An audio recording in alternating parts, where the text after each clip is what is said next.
the sidelines for a long time. Now I'm finally getting in the game. It's about time. 'Cause this is my time. This is my time. The only thing I consider impossible is losing. I've been waiting on the sidelines for a long time. Now I'm finally getting in the game. It's about time. 'Cause this is my time. This is my time.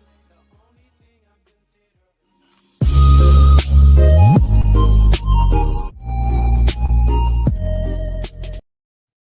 What's up, ladies and gentlemen? Welcome back to TD Fans Talk, home of the real Miami Dolphin fans. Y'all punch the like button on your way in the building. Thank you all for tuning in.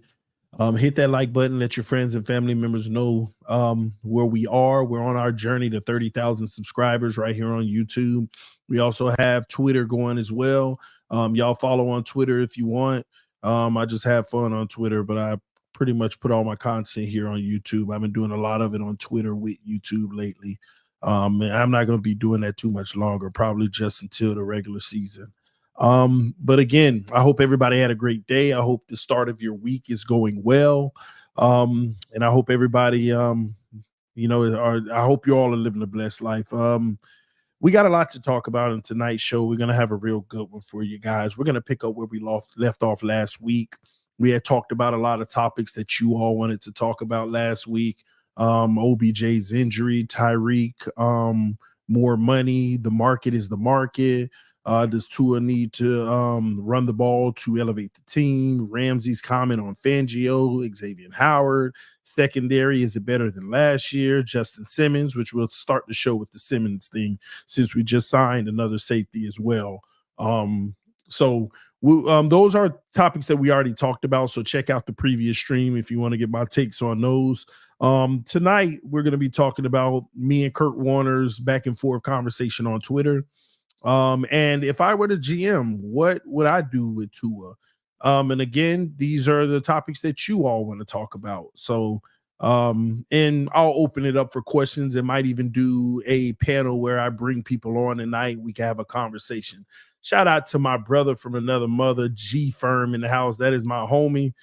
We chat pretty much so much off camera via text, me and him back and forth. But this is my guy. He said, my man, my brother, go easy on Kurt, LOL. There's nothing to go easy on Kurt about, and I'll explain that.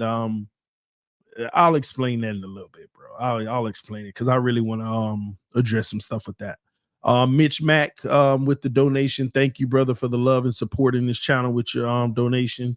Tannehill to take to his job, maybe. Nah, I don't see that happening in any type of world, okay? First of all, they're not even going to bring him in for that type of drama. We have a history of knowing that that's not going to happen, okay? Shout out to Shula the Den. I see you in the building. Yes, I'm here. Shout out to everybody. Louis Toulet. Shout out to the Mod Squad. Shout out to all the members of the channel. Cease 007 in the house. I love you. I love you. I'm glad to see you in here tonight. Andres Negron, I see you. Word of mouth. I see all y'all in here, man. Thank y'all for tuning in. Those who donate to the channel, again, appreciate the love and support for what we're doing over here on the channel. Thank y'all so much. Greatly, greatly appreciated. Okay. All right, man, let's go ahead and get started. First and foremost, let's go ahead and talk about the most recent news, the breaking news that we just received. The Miami Dolphins have signed a safety. All right, the Dolphins have signed a safety. I'm going to be honest with you, Marcus May. I actually, I got mixed emotions about the pickup with Marcus May. First of all, I think it's a good pickup. Well, let me backtrack. I need to see the money. I need to see the money. What type of investment did you make in May? But I think it's a low budget deal. Hopefully, let me just make sure with the money. But I'm going to operate off the assumption that they got a little nice deal. Somebody said, he wanted to go to a Super Bowl contender. He feels the Miami Dolphins are Super Bowl contenders. I hope he's right. Up and down player. Dealing with injuries. Obviously, last year he only played like 7 games or something like that. I might be off by a game or two, but he played about less than half the season. Up up and down. He has the talent. He's an in the box type guy. He's good at run stopping. He's a tackler. Um, Coverage is again a lot about his game is up and down. His first 4 or 5 seasons with the Jets, he was really solid of a player, in my opinion. After that, he had a good season leaving the Jets, and then the season after that, he struggled. Then he had a good season. Then last season, he struggled mightily. When he was on the field, it wasn't good, and also he wasn't on the field all the time because of injury. So, hopefully, he can get healthy, get back to form, and give us some valuable depth minutes. That's what he is. He's going to be depth for us. So I do like that aspect of it. Have a nice little depth piece in the building. He could really benefit us in that regards. So yeah, we'll see how this turns out. But what does it mean for Justin Simmons? I'm still not gonna rule Justin Simmons out, but it does make the prospect of him a little grim because I still think Greer. And what I love about this move, again, we know that we're thin at the safety position. This is depth, and I love it. You got to go into next season prepared for injuries. Just in case they happen, you have to be prepared for injuries, okay? So I like that. That's what we haven't been prepared for a long time, are injuries. So that's why I like this move, because there's some upside to it. He's a veteran. He knows the ins and out of this game. We just hope that he could play some valuable minutes in the event somebody get hurt, or, sparing guys for a little rest. So no negatives about this move at all. Again, now if we brought him in to start, I'd be really concerned. But yeah, I like this. I like this move. But Justin Simmons, I still wouldn't rule it out because we have the money. But I think Chris Greer is trying to save as much money as he possibly can to carry over into next year and further after that, because we're going to need to, by the way. Not only that, you also have to look at the fact that there's other positions we need some depth on as well. I still hope he deals with these trenches. Go get a veteran, or, even if it's a nice veteran, go get a veteran on the O-line and go get a veteran in the trenches of the D-line. And I'm going to be honest with you. When I evaluate this whole team, you bring me a nice offensive lineman or two and one real, defensive tackle, I'm good. I'm going to be honest with you. I'm good to go with this roster. Let's see what happens. Hopefully we stay healthy, but let's see what happens.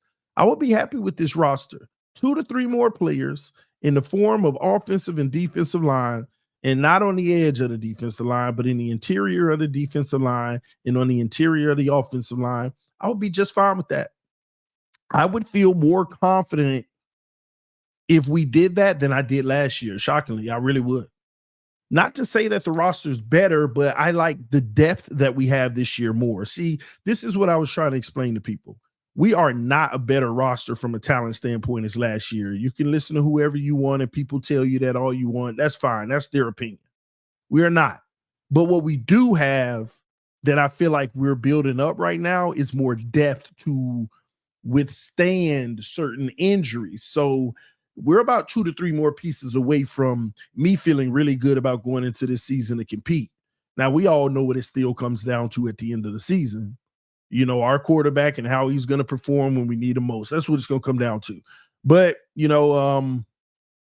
I like the depth situation that we're dealing with right now.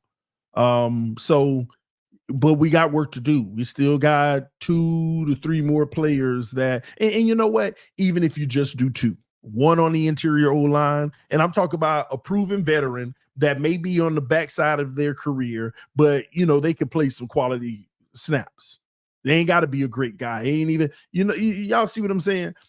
Just like May, just like Marcus May, good veteran, ain't got to play a whole bunch of snaps, but maybe can give you some quality snaps if healthy. That's it. Give me one of them on the interior O-line, and give me one on the defensive interior O-line, but I want a little bit better on the defensive interior O-line. D-line, excuse me. I want a little bit more. Give me a nice little piece, a little bit better than just I just really fear us getting exposed in the trenches this year in our run defense. And I could be, freaking out for nothing, but that's just where I'm at with it. All right. All right, so let's that's that. Safety in the building. Good job, Chris Greer. Let's hopefully build on that. Now let's get into the Kurt Warner piece. Okay. There are a few things that I do want to address. And I'm gonna do this as humbly as I possibly can. I'm gonna be honest with y'all. Like I said, winners focus on winning and losers focus on winners. But it does come a point sometimes where you just get tired of people trying to drag, your name through the mud just because they're haters. It does become a time of that. I'm gonna be honest with you, man.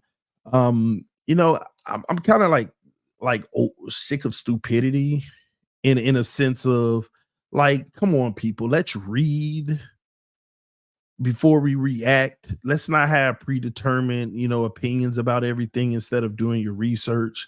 And what I mean by that, let me go ahead and share my screen, by the way. Me and Kurt Warner were going back and forth on Twitter, and this conversation that we were having was what I believe.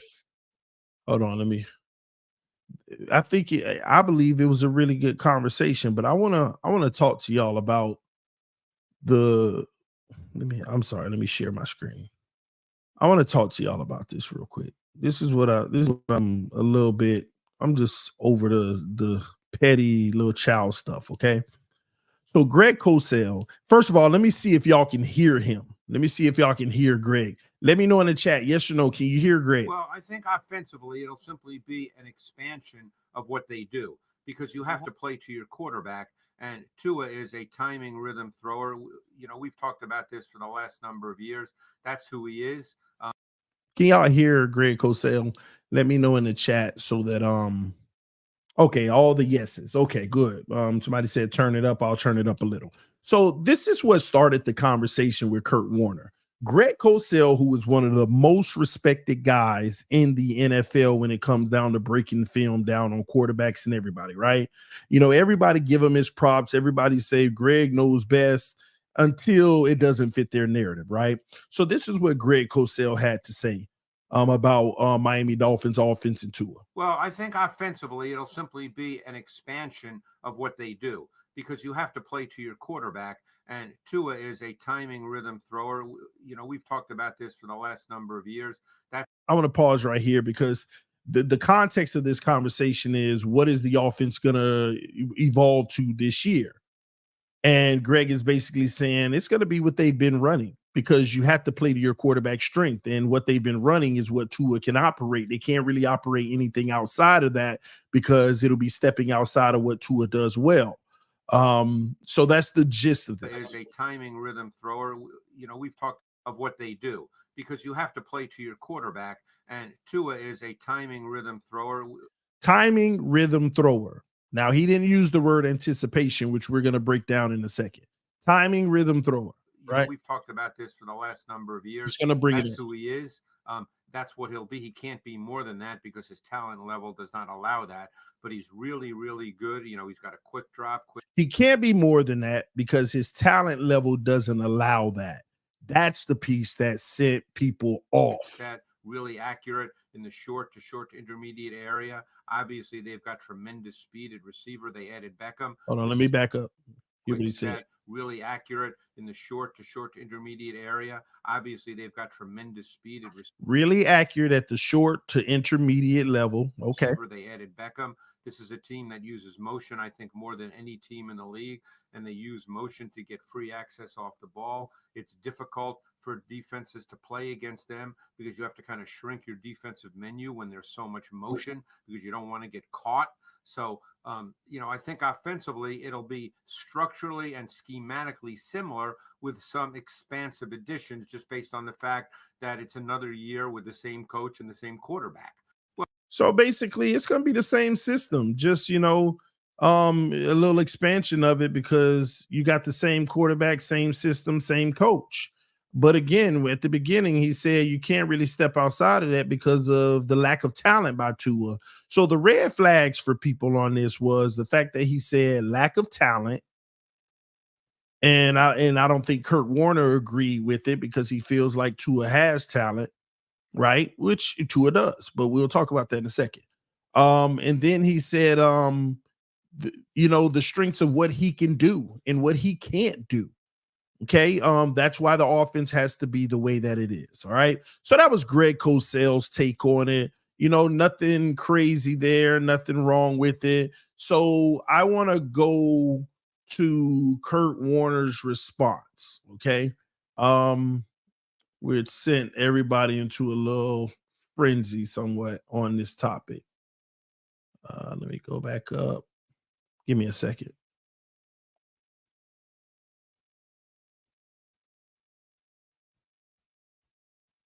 Sorry, y'all. Give me 1 second. Let me pull it up real quick. I don't know what happened to my mouse.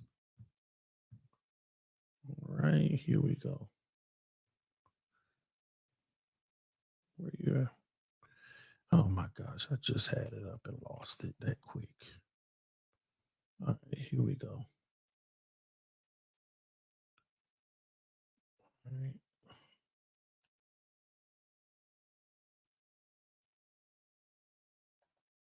All right, here we go. Let me pull up Kirk's response right here. All right, so let me share the screen again. So here's Kurt Warner's response to what Greg Cosell pretty much said. All right.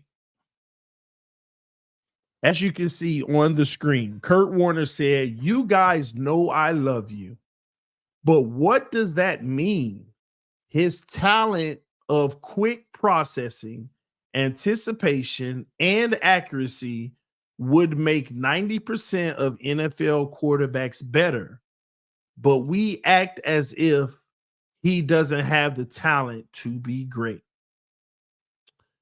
What I believe, well, let's stop right there. Let's just say this, okay?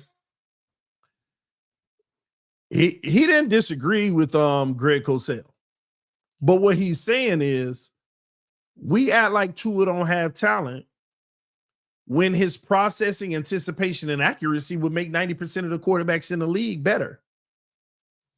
And I'm gonna be honest with you, I'll give you my take on that. His processing, me personally, this is just my opinion, right? What processing is Kurt Warner talking about? Pre-snap? Maybe. He can identify who's supposed to be open, pick a guy, let it fly. But post-snap, Tua does not process the field well. Just my opinion. Doesn't make me right. Anticipation, which we're going to get in a little bit more depth on of what anticipation means. I'm just going to say that I disagree, and we'll talk about that. Accuracy. He has good accuracy, but it is not as elite as everybody makes it out to be. Now, if these all were Tua's traits, I agree with Kurt Warner. It would make 90% of NFL quarterbacks better. But what he fails to realize is these traits making 90% of other quarterbacks better.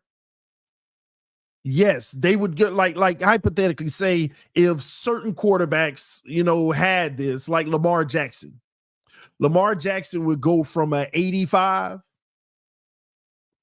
to a 93 if he had this, right? And my argument to Kurt is the talent that Tua lacks, like the mobility and ability to improvise and do things off script, go to the second read that other quarterbacks have. It would take him from an 80 to a 95. So the talent that Tua has that they don't have is not going to move the needle. It's going to make them better, but it's not going to move the needle like the talent they have that Tua doesn't have, in my opinion, right? Kirk goes on to say, what I believe is the offense and Tua must improve. We all agree. What they must improve on is getting beyond their first number one option. So you mean to tell me you're going to say that this man is a quick processor, his talent of quick processing, and in the very next paragraph, you say what they need to improve on is getting off of his first option? He's a quick processor, but he needs to improve on getting off of his first option. Am I missing something here? Does that make that much sense to you guys? his talent of quick processing, but yet he needs to improve on getting beyond his first option. Y'all let me know. Am I missing something here? A talent of his is quick processing, but he can't get off his first option. Make it make sense to me. It just doesn't add up. Then he says the ability to give quality compliments and the ability, compliments and the ability of Tua to get to them when available is their big shortcoming, in my opinion. So he's acknowledging the ability to give quality compliments, meaning give him better options after the first read, which what do you think Waddle is? You know, and again, we just so first read heavy, which I'm going to show y'all a video in a little bit. We're so first read heavy, but he does recognize Tua to get to them when available is their biggest shortcoming. In my opinion, that's a contradiction to me. How is he great at processing, but yet has struggles at getting to the next option? That's all a part of processing. And then he says, and that's not talent based, that's not talent based, so to speak. And I want everybody to pay attention to the very last word that Kurt Warner puts on the screen. This is my point of it all. Everybody, please put it in the chat. What is the last word that Kurt Warner puts on the screen? Please participate. I need everybody who can to put it in the chat. What is the very last word that Kirk Cousin put on the screen? Please, y'all, just fill the chat with that word with the question mark at the end. Okay. Thoughts, question mark. Thoughts, question mark. The last word that you see right there that Kurt Warner wrote were thoughts, question mark. In which he's asking everyone to respond. What are your thoughts, people? This is what I believe. Look at the second paragraph. What I believe is the offense. It's just what he believes. It's his opinion. And I would trust a Hall of Fame quarterback's opinion, right? Yeah, I would. It should have some of the highest weight you can have. But at the very end there, he asked the world, what are your thoughts?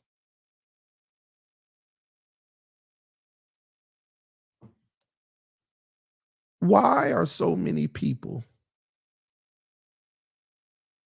triggered by the fact that I share my thoughts with him? And even in my thoughts, I said, doesn't make me right, but this is what I believe. Just like he said what he believed.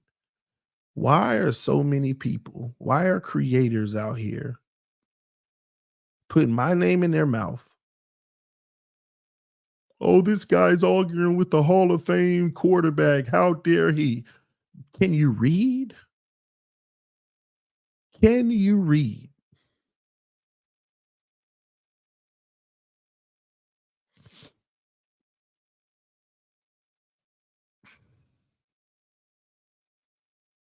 Can you read?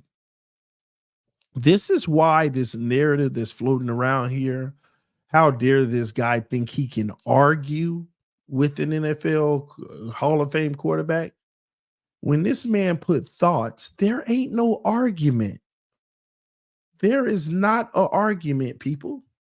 He asked for thoughts, and I responded. And he responded to me. What did I respond? I said, quick processing, false.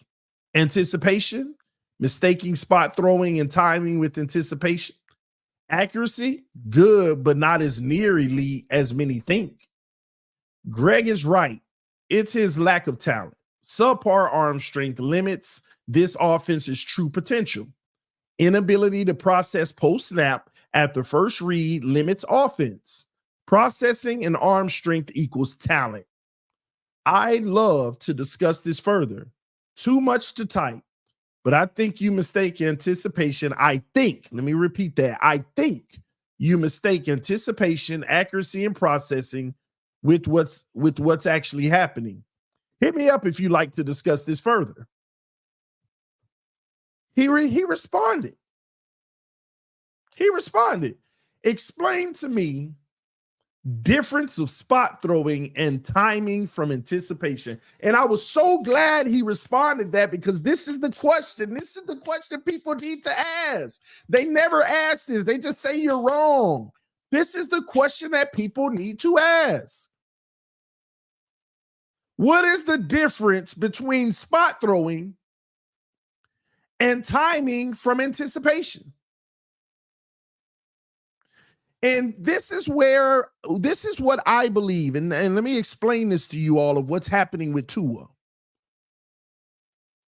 This is why I think Kurt, in my opinion, is off here, because he's separating spot throwing and timing from anticipation when he needs to put timing over with spot throwing and leave anticipation by itself. And this is what I'm saying here.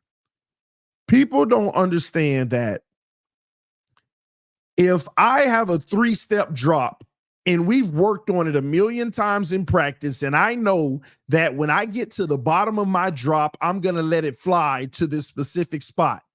If nobody disrupts the timing, it should go off perfectly. That's what Miami's offense is. Hike the ball, 3-step drop, 5-step drop, hitch, whatever it is. As long as nobody disrupts the timing, I put the ball where it's supposed to be based off of the timing, and our receivers should be running by. It looks like the prettiest thing ever. And we saw that against the bad competition where the receivers had no resistance, running free. It's like the perfect passes and everything. That's timing and spot throwing. Anticipation is evaluating what's happening on the field and determining what spot to put the ball real time based off of what's happening. What do I mean by that? Am I going to put the ball in that same spot that we've been practicing when nobody disrupts the timing if somebody disrupts the timing?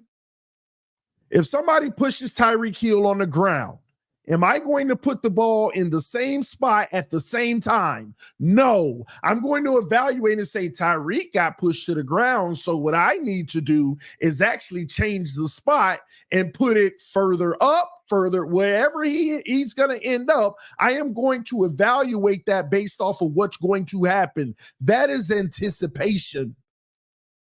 You're looking at the factors. If a safety's jumping the route and about to pick off where you normally throw it to the spot, you're going to anticipate throwing it a little higher or over the top because you identified that safety is coming down to take that away.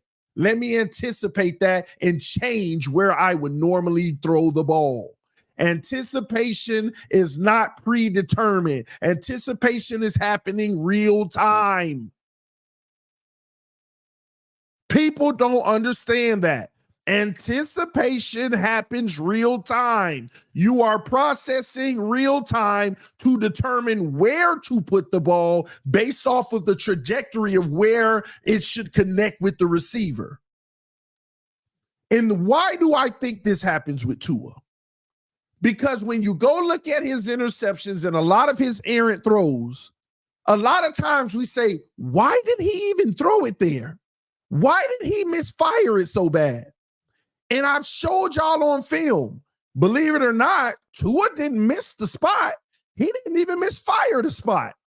I can guarantee you when I replay this play, somebody disrupted the timing with the wide receiver. And I'll replay the play. Oh, look at that bump. Right off the bat, Tyreek got rerouted, and he's a half a second step off of where he normally is.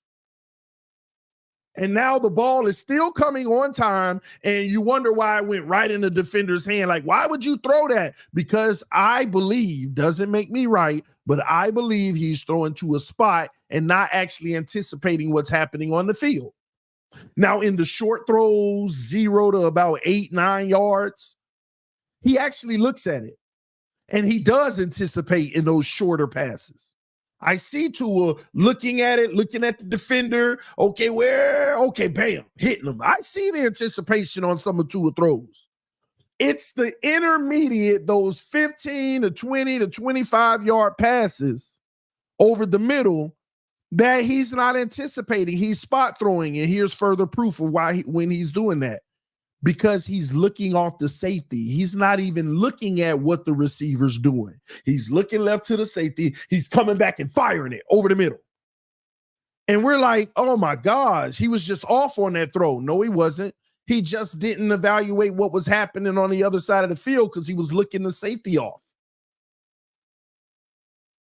And people like act like this far-fetched. No, that's not what happened. Okay. I even told Kurt, it doesn't make me right. It doesn't make me right, but this is what I see and what I believe. This is what I see and what I believe. I put it right here at the bottom of it.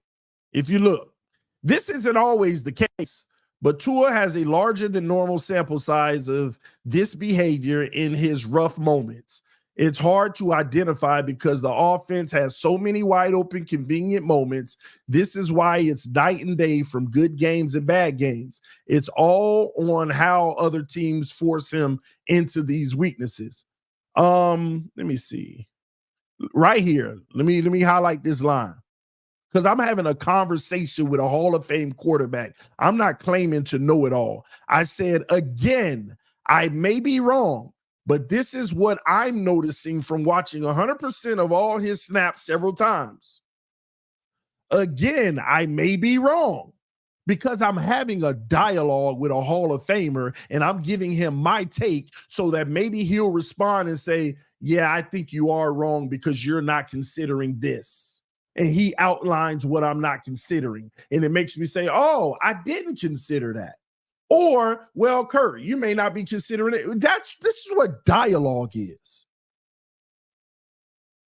I don't understand the bird brain mentality to just automatically go with the masses just because if you're a Hall of Fame quarterback, you're never allowed to maybe just disagree. Never. Like they never get anything wrong. Like every single thing that Kurt Warner has ever put on TV, film, or Twitter has been 1,000% correct. That is a straight bird brain mentality to me. I don't get that. If I'm wrong, I'm having a dialogue with him and I'm hopeful he'll enlighten me. That's what dialogue is about. This is why even as a country, we can't get anywhere because two people have two different opinions, but you can't have a simple conversation without people getting in their feelings when all you got to do is go back and forth with a dialogue and one side eventually might see what the other side doesn't see. What's the harm in that, people? It's what I want to know. That's just what I want to know. Real talk, though. What's the harm in that? Q just said, oh, you want Kurt to educate you. I get it now. You know what? That's a fair statement, Q. Yeah. It's like you see one thing, I see another. Kurt, let me tell you what I see. And this is an open dialogue. Like, hopefully he can enlighten me because maybe he is the one guy that can actually give me a explanation on why what I'm seeing is wrong. And then I'm like, oh, I never thought of it that way. That's what dialogue is. That's what dialogue is. But you know the sad part about moments like this? Sometimes I won't get a response from them rebuttaling my thoughts. But nobody would ever stop to think, maybe TD might have even showed Kurt something. Maybe Kurt is in the lab right now, like, let me go look at some of these then that he's talking about. Because let me tell you, here's the crazy thing. You know what? I'll find it tonight, and on the next show, I'll try to show y'all. Here's the crazy thing. Kurt contradicted himself in the regular season this year. He said all this same stuff, and then 2 weeks later, after we lost bad to a team, he was like, man, I'm looking at this film, and I got questions now. Now I'm starting to second guess the anticipation. He said on one of his posts on Twitter in the middle of the season. And it'll be easy for me to find because I was responding to it. Because I was responding, Kurt, you don't have to second guess. This is what I've been trying to tell people. He was like, because it's not making sense. Some of the throws I'm looking at, it's like, are you actually processing?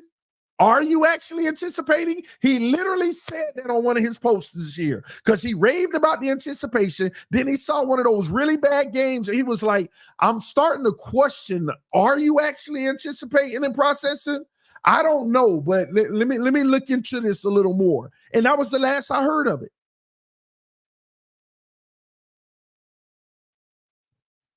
And I'm gonna pull that up whenever I get a chance to scroll because I got to go back months. I'm gonna pull that up and show you he literally did that in the regular season. He questioned his original analysis based off of the film he had saw from Tua Tagovailoa a week or two later. He literally put in a post. Are they actually? Is he actually anticipating, or is he blindly throwing to a like he literally said that himself? So when I find that, y'all gonna see exactly what I'm talking about. How he questioned what he was seeing himself, but eventually he got off of that and just went right back to these elite traits. And I'm telling y'all, my personal belief is it looks elite. Because as long as the timing is perfect, Tua look like the most genius quarterback there is. Like, man, he putting it right on the money. It's crossing paths, like perfect. But why is it so night and day when it's not? And when you look at the film, you see the timing disrupted. He still put the ball in those spots. I remember I literally did a film study like 2 months ago, and I said, and people were like, "Oh, that's a terrible throw by Tua." I said, it might not even be a terrible throw. Let's go back to the beginning. 9 times the receiver might have been rerouted. Sure enough, look, there it is. They're going to bump at the line of scrimmage, slow them down. I promise y'all Tua put it right in the right spot. But he's not actually anticipating what's happening on the field. He's not. But I don't expect everybody to see that. Because a lot of people want to dismiss every narrative that says Tua ain't. Everybody want to dismiss those narratives. It's Snoopy said, TD, Kurt is not wrong. He may not be. I hope I get a response so he can enlighten me. But I don't live with that bird brain mentality of I got to just go with what a Hall of Famer say because he a Hall of Famer quarterback. I just got to go with it blindly. No.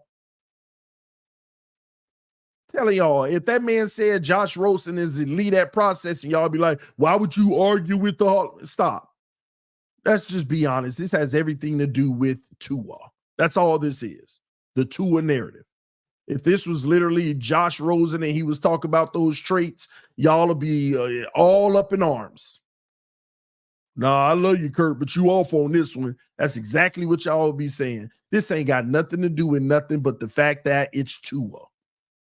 And most people be dying and craving for somebody to say something that has his back.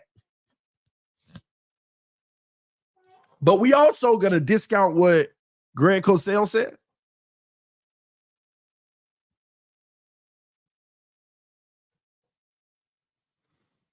Y'all both right, honestly. This is an arguable subject. And I'm going to be honest, it is. It's actually a good conversation where you can look at film and talk through it and say, okay, he could maybe tell you about quarterback's responsibilities and why, this is wrong or it can't happen or whatever it may be. This is supposed to be some great dialogue. But no, you know what people want to do instead? Make it drama. How dare he argue with a Hall of Famer? Where's the argument, people? This is dialogue. The man put thoughts with a question mark and basically asked, you know what it is? You know what it is? Don't listen. These people need to stop being jealous that he responded to me. It ain't that big of a deal. It ain't that big of a deal. I don't know Kurt Warner. We don't have personal conversations. We probably ain't going to have personal conversations after this. You don't have to be jealous and all in your feelings that he responded to me. Yeah, I'm referring to other creators. You ain't got to be all in your feelings because RG3 responds to my comments, and now Kurt Warner responding to my comments. I'm in my own freaking lane, doing my own thing, minding my business. They respond, and I'm looking at them like grown man to grown man. Let's have a conversation, and people want to make it drama filled. How dare you, man? He a grown man just like me. Oh, but he's been there, done that, and I listen to what he says because he's been there and done it. But that ain't going, what that's supposed to just change my opinion 100% when my logic actually, in my opinion, debunks his logic. And then it's on him now. I've given you the response of what you asked. Now tell me where you don't see it. The man responded to me like 4 times over the last 3 days. So obviously he is seeing it and going back and forth. And I think he might actually go look at some of this. But I'm going to tell you now, when I find that clip, I better find it. When I find that clip of him second guessing what he actually saw on film, like, is he actually doing this? You know, I'm a little confused. When I find that clip and I put that out, let's see if that get answered too. The same man, the exact same man, praised the attribute, and then a few weeks later saw some tape, was like, I'm kind of confused, you know, I'm wondering if I'm actually seeing what I'm thinking I'm seeing. Is it actually process? Is it actually anticipation?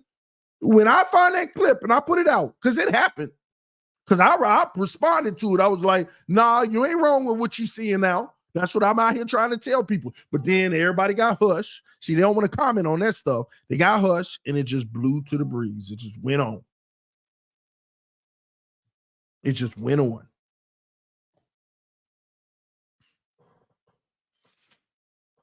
CD Warner probably closer to his agent, to be honest. No. Listen, I don't view Kurt Warner as one of these guys that's out here pandering to people. I don't know, because somebody accused him of that in me and his thread, and he came back and was like, that's just that. And I kind of tried to, because somebody came at Kurt on our thread, me and his conversation. They came at him. And Kurt was basically like, I try my best not to call people, I forgot what the word was. It's like saying that player's trash. Kurt, you never admit that when a player's trash. It was another word used, but that's the gist of it. They were calling him out saying, you never admit when a player's trash. And I was basically defending Kurt, basically saying, well, Kurt's not going to call somebody trash in the position that he's in. Maybe you want to say to Kurt, you're never critical of players in a constructive way. Kurt thought I was saying it, and he responded, well, that's just not true. I am critical. He thought I was saying that, and I told Kurt, no, I'm not saying that. I'm rewording what this guy that was coming at you said, or whatever. But he's been going back and forth on that thread. And I agree. I don't think Kurt's out here pandering to nobody. What y'all don't understand is what I keep telling y'all. It's so easy to look at Tua's film and say, man, look at the accuracy, anticipation, and processing. First of all, they automatically think processing, because in order to have all that accuracy and that high completion, that high success rate, you got to be a great processor. It's like they're not looking at if he's processing, they're just automatically equating, because to have those results, you have to be processing. Look at him going to one read and coming back the other way and processing. No, he's looking somebody off. He ain't processing to say, oh, that ain't open. Let me come back to my next read. No, man. He already know he going over here to Tyreek. He hiked the ball. He looking right to pull the safety. He already know he going there. Y'all think that it's processing, going through progressions. That ain't what be happening. It's easy to mistake the two on film. No, look, he got his head one way and then he go the other way. That's going through options. Man, y'all stop. Look at this film closer. The man ain't going through progressions and saying, let me come back the other way. He literally looking safeties off, looking defenders off. That's what he's excellent at. He's phenomenal at looking guys off. I actually like that about him. You know why I like it more now? Because even with his flaws, it does give him a high level of success. It's just that when teams say, we're not going for that crap, we're going to hone in on what we do. We ain't letting you pull us. Then it's a disaster because he don't pull them. But he throw it anyway, even though he ain't pull them. Yeah, I'm going to camp, of course. And again, this is what I see on film. Don't make me right, but I'm waiting on somebody to show me on film where I'm wrong. Now, here's the crazy thing about it too. There is film that will make me look wrong. And what I try to tell y'all is every quarterback does everything. You can find almost every quarterback doing everything on film, but I'm the type of person, I evaluate the frequency, levels to this. Oh, Tua does this well. No, he don't. Well, look at this clip. So see, that's one clip out of the 20 attempts. He got 4 or 5 out of the 20 where he did it. The other 15 he got wrong. The quarterbacks that do it well got 9 out of 20. Still not great, but it's double. But we don't pay attention to the fine details like that. A guy that goes 5 for 20 versus a guy that goes 9 for 20 in a specific area. We don't care about that difference. We don't care. That's the problem when people evaluating stuff. We don't look at, like, a guy can be 50% at something, 10 out of 20. But as long as my guy did it 5 out of 20, there's proof he can. There's levels to this, man. I got plays that Zach Wilson done ran where it's like some certain elite things. So, TD, try to get Kurt to visit your show. Bro, I always open the invitation. I sent him the invitation. And he didn't respond to the invitation. He just keeps responding to the post. You got to understand, I don't ever expect these guys to get on a show too often because then everybody will ask. Everybody will be asking. After I asked, I saw 2 other creators ask right away after I asked. So, and maybe they will make a round to somebody's show one day. But usually it's not best practice. They don't usually do, especially when they work for other networks and stuff like that. And a lot of y'all don't realize I'm the competition. I'm not his competition, but I'm the competition with media. You just don't look at it that way because I'm much smaller. But you don't think the audience that's watching right now, people don't notice that? You don't think, the 609 people watching right now, we got 335 people on Twitter right now watching. I got like 300 people on YouTube watching right now. You don't think people notice that?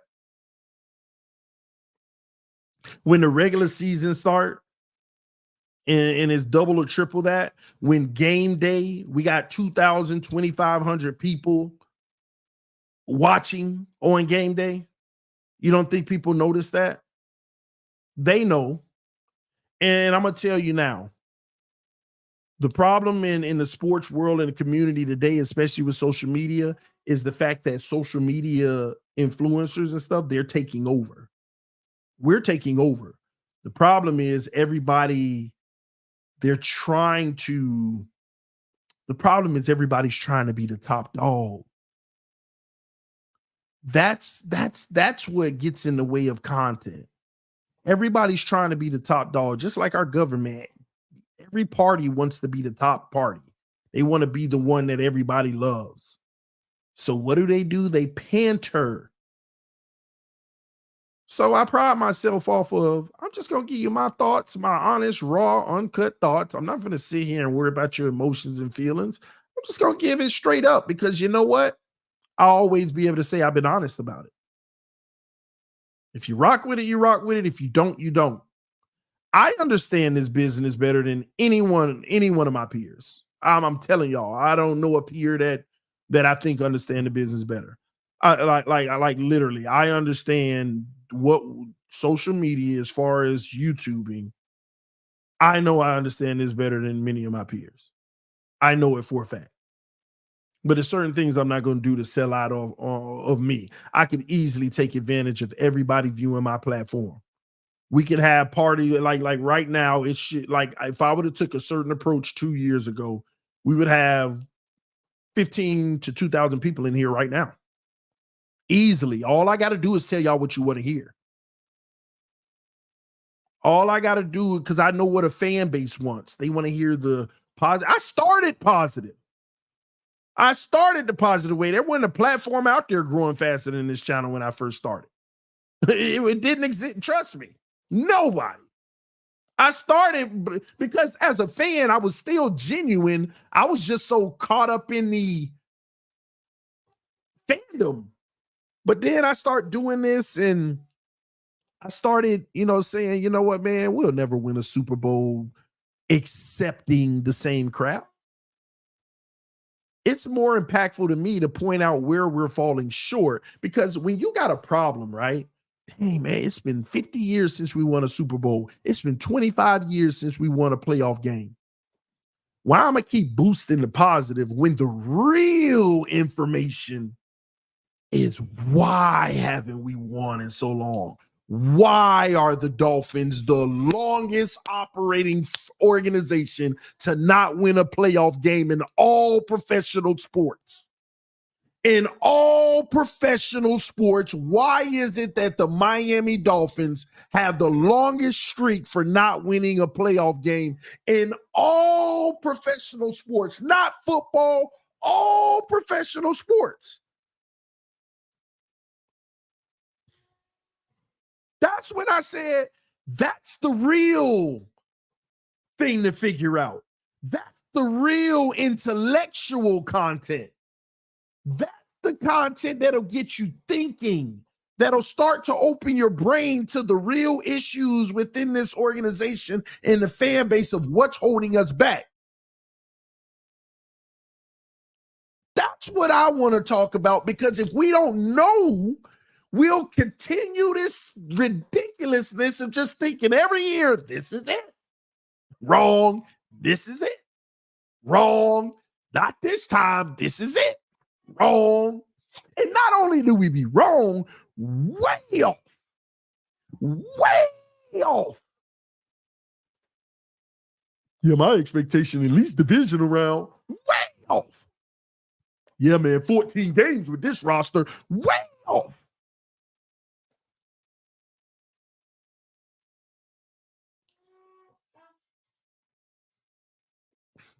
Nobody want to hear why. Now, I ain't going to say nobody. The people that watch this channel hear why.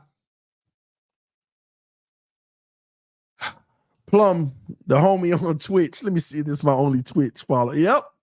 Plum on Twitch said, you have a lot of Dolphin fans because of the real takes on your channel.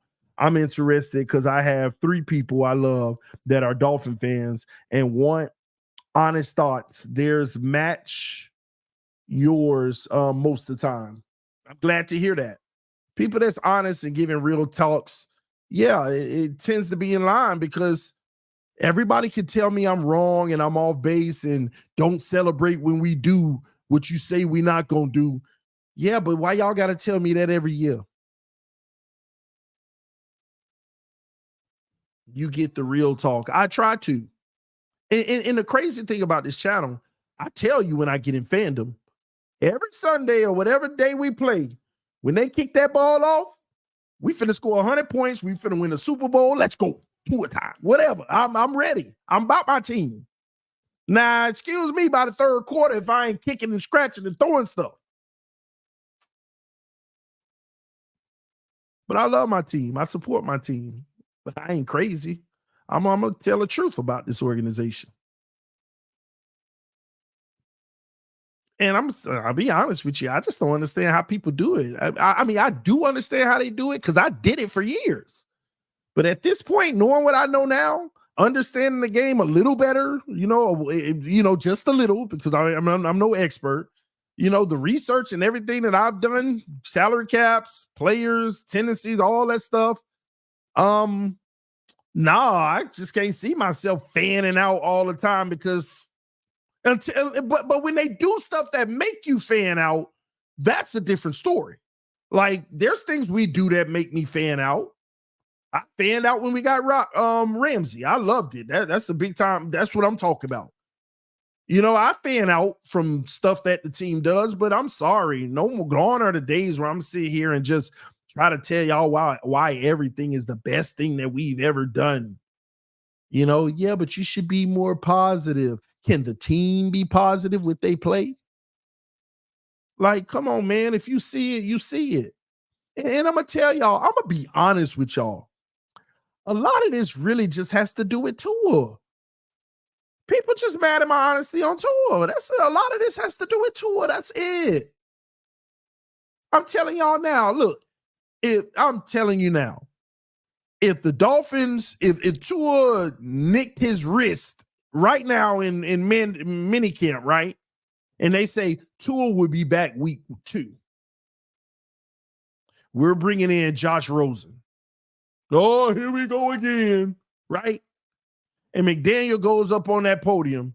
Man, you know what I see from Josh. I've always watched Josh Rosen's film. I think he's a really good quarterback. I think he's accurate. I think he's blah blah blah blah blah blah blah blah blah blah blah blah. Y'all ain't gonna keep that same energy. Kurt Warner come out and say, you know, I think Josh Rosen has anticipation. He's one of the most. Y'all ain't gonna keep that same energy. Y'all ain't. Y'all are not gonna keep that same energy. Nope.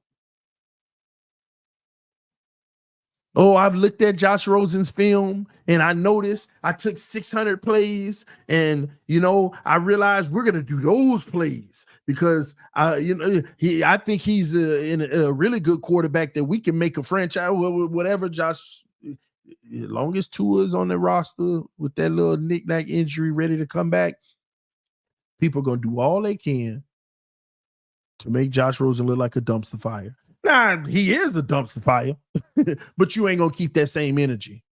You ain't going to be all positive about Josh Rosen. See, and don't tell me, well, Tua gives us at least something to be positive about. Y'all positive about him in his first 2 years. He wasn't good. I don't care what you say. Tua wasn't good. Flores had that dink and dunk system just to at least get the ball out of his hand to help him do something. He wasn't good. He shrunk at every moment there was. Had to get benched several times. Other quarterback coming in, winning the game, bringing us back, losing. Fitzpatrick, that is. But he get all the time in the world. This ain't, and I hope Tua do turn out to be that guy that where I could be like, y'all, I was wrong. I can't believe how wrong I was. I hope so. But I'm sorry. All of this is nothing but Tua. That's all this is about. That's why people hate me. That's why people really despise me. This is why me and Kirk Cousins me and Kurt Warner can have a basic back and forth conversation, and my haters can jump on a mic in a camera and be like, see what I mean with these frauds, these jabronis, and that has the nerve to argue with the Hall of Fame coach and Kurt Warner, blah, blah, blah, blah, blah. Man, listen. If every week you got to mention me to keep your relevancy, then you're doing something wrong. Doing something wrong. So all these people out here, all these narratives and stuff, leave little old TD Phins talk alone. I've been 3 years sober from drama. Maybe 2.5. I've been 2.5 years sober from drama on my platform. I don't go back and forth for the haters. I don't like, I've been in my own lane, man. I've been doing my little video, getting out of it. Oh, they over there fighting up. I don't want nothing to do with that. I've been in my own lane. Why am I still being discussed?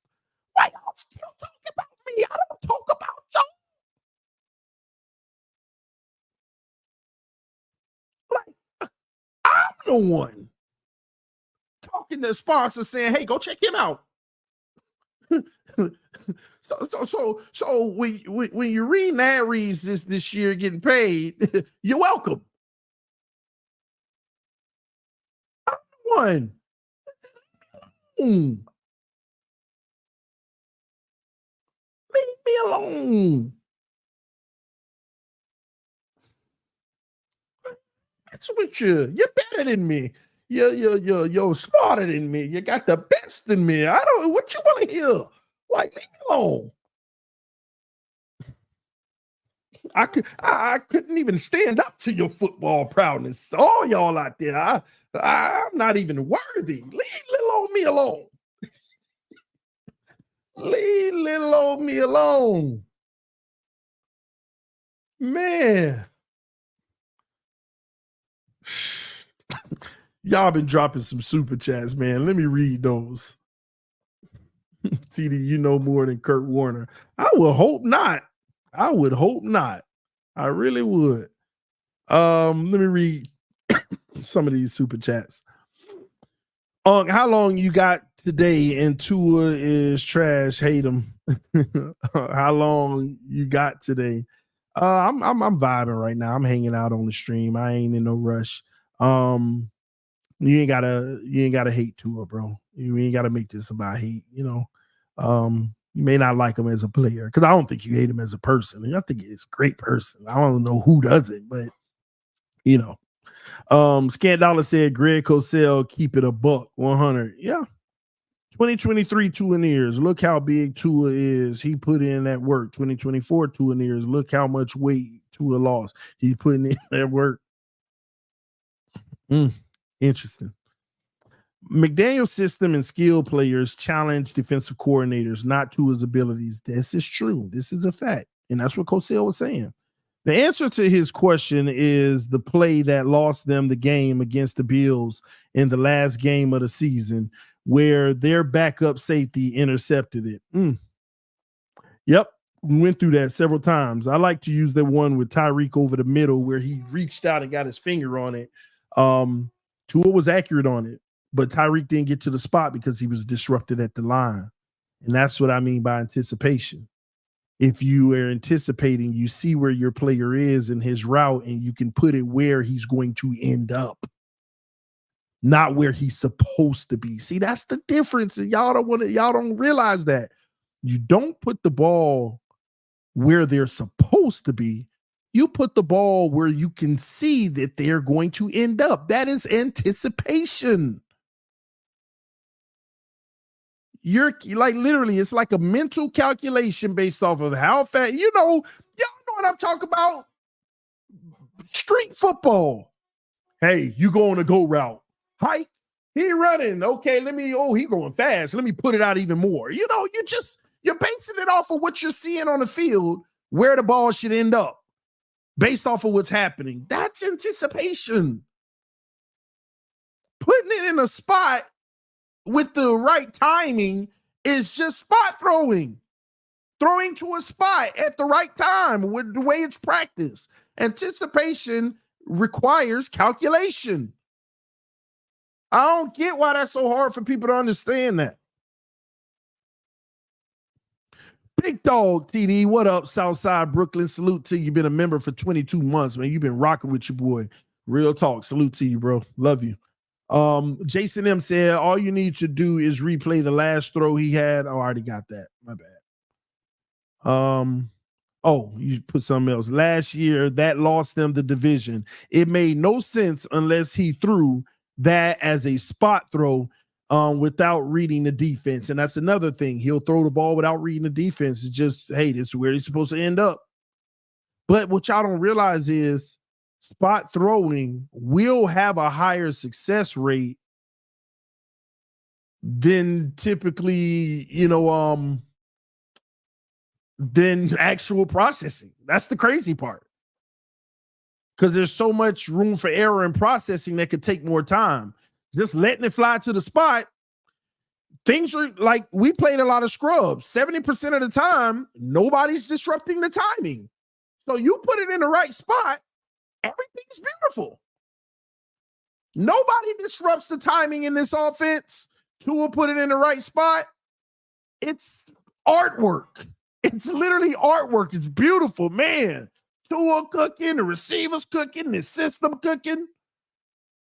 It's a thing of art. That's why it looks so good when it's happening. This is why people are like, man, we got the best. Oh my gosh.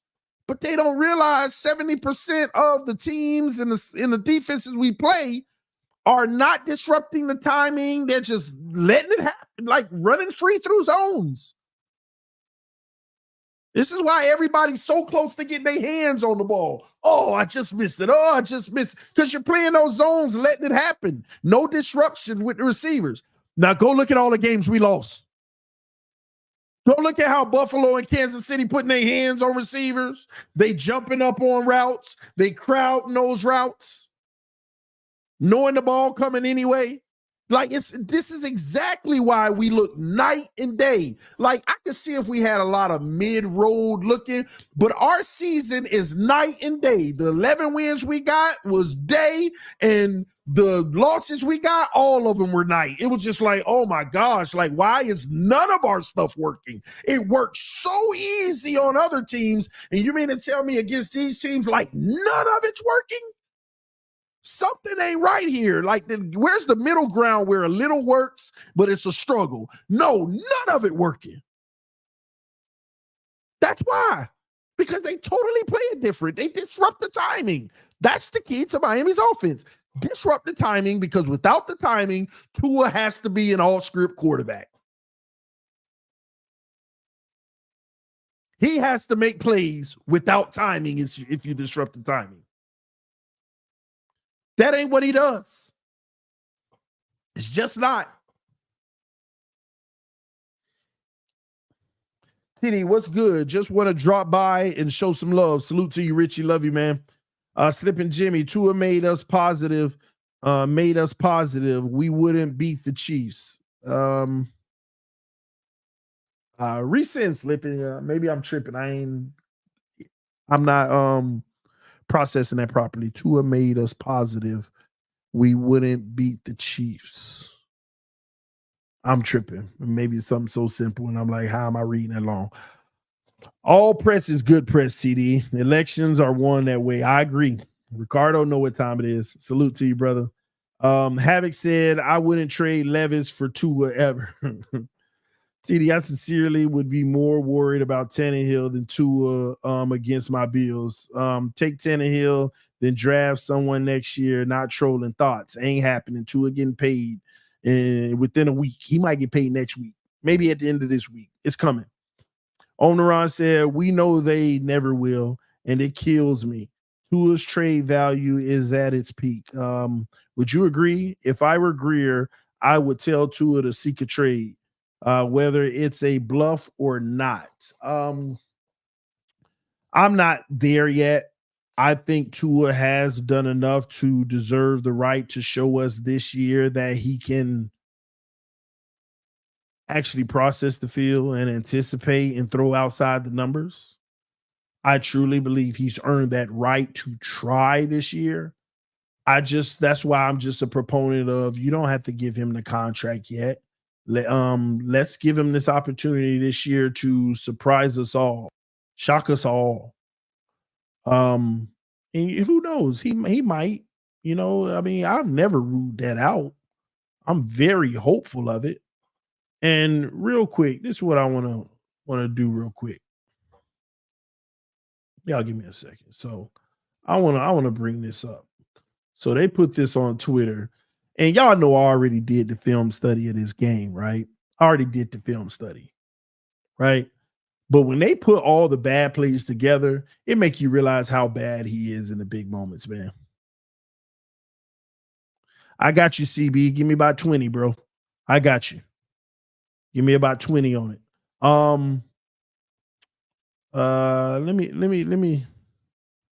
Let me put this. Let me add this to the screen.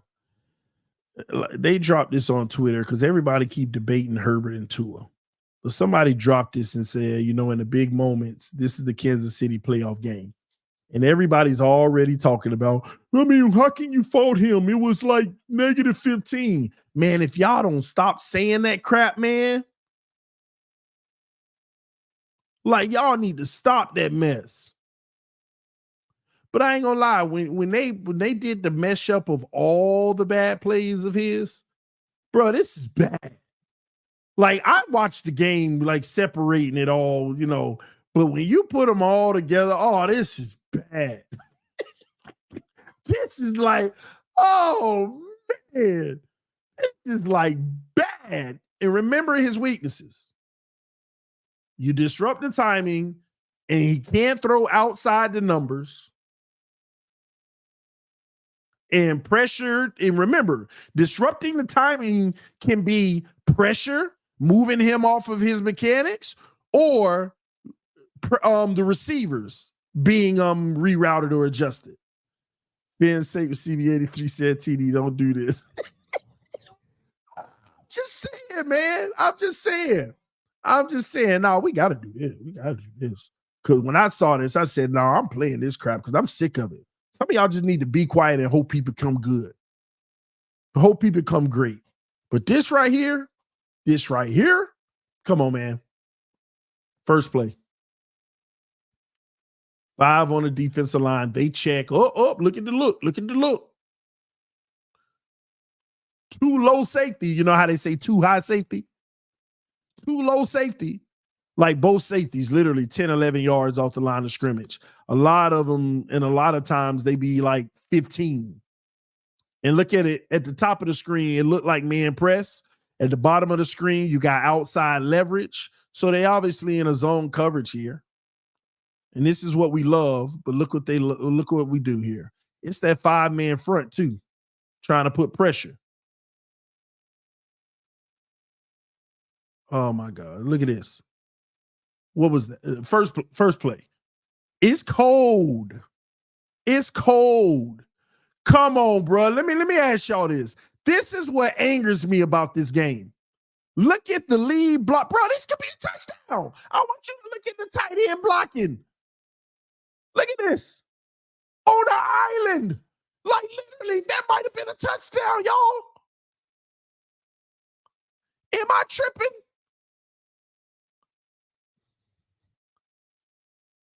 Like, I want y'all to really look at this. Let me show y'all right. Bam. Look at the blocking setup. You got a tight end about to take on a safety, and then a running back receiver take off down the field. Oh, this is what I be talking about. And he throws it right in the dirt. Right in the dirt. Right in the dirt.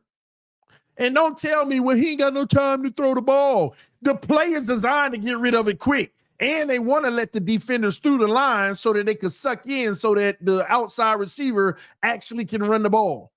He can go. Come on, man. Oh, it's cold. You kidding me? A swing pass? Next play. 5 guys on the line again, but I can tell you now, that guy right there look like he probably going to blitz in the slot, that slot corner. Maybe I'm wrong, but this is what they do. Nope, he not blitzing. He just bumping Tyreek right away, and Tua looking right at him. You see how physical they are, putting their hands on receivers? Look at what they doing. Tua want the middle of the field. Look at this corner, literally. Back turn to the middle of the field. Like literally, like we don't want you in the middle of the field. We taking away your middle. We gonna take away your middle.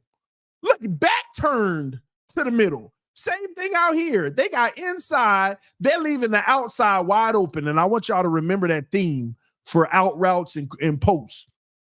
All the out routes and posts they give us, and we don't take advantage. Throws it up high. And I'm telling you, he throwing, the timing is disrupted. He throwing off of his back foot. And y'all think that this is solely because, like right here, he's good. But y'all think this solely because the pressure? No, anticipation, the ball would have already been gone if you knew where he would have ended up. And guess what? That would have still been a completion if we would have did the anticipation, but it's disrupting the timing. Disrupting the timing. And this is more so of a second read play right here. He didn't look the safety off on this. He just saw a guy all up on Tyreek. I don't see a wide open guy. Let me come back the other way. He does not make good throws when he got to go to the second read. Picked off. Picked off. It was cold, TD. I know, right? Next play, pistol formation. Another 5 guys on the D line.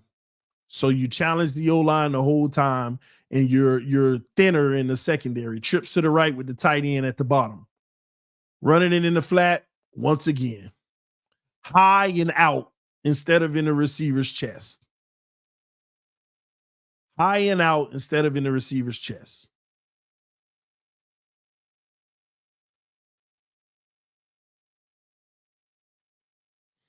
Next play, trips to the right, 2 to the left. Empty backfield, sends 1 in motion.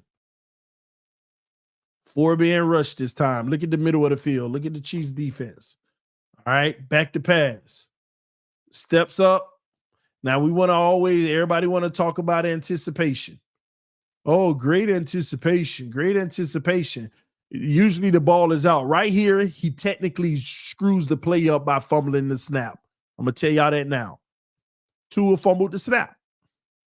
Look at him. He was shook. As soon as he fumbled the snap, he didn't know what he was supposed to do anymore. Oh, crap. Oh, I got it. Oh, what am I doing again? That's all that happened here.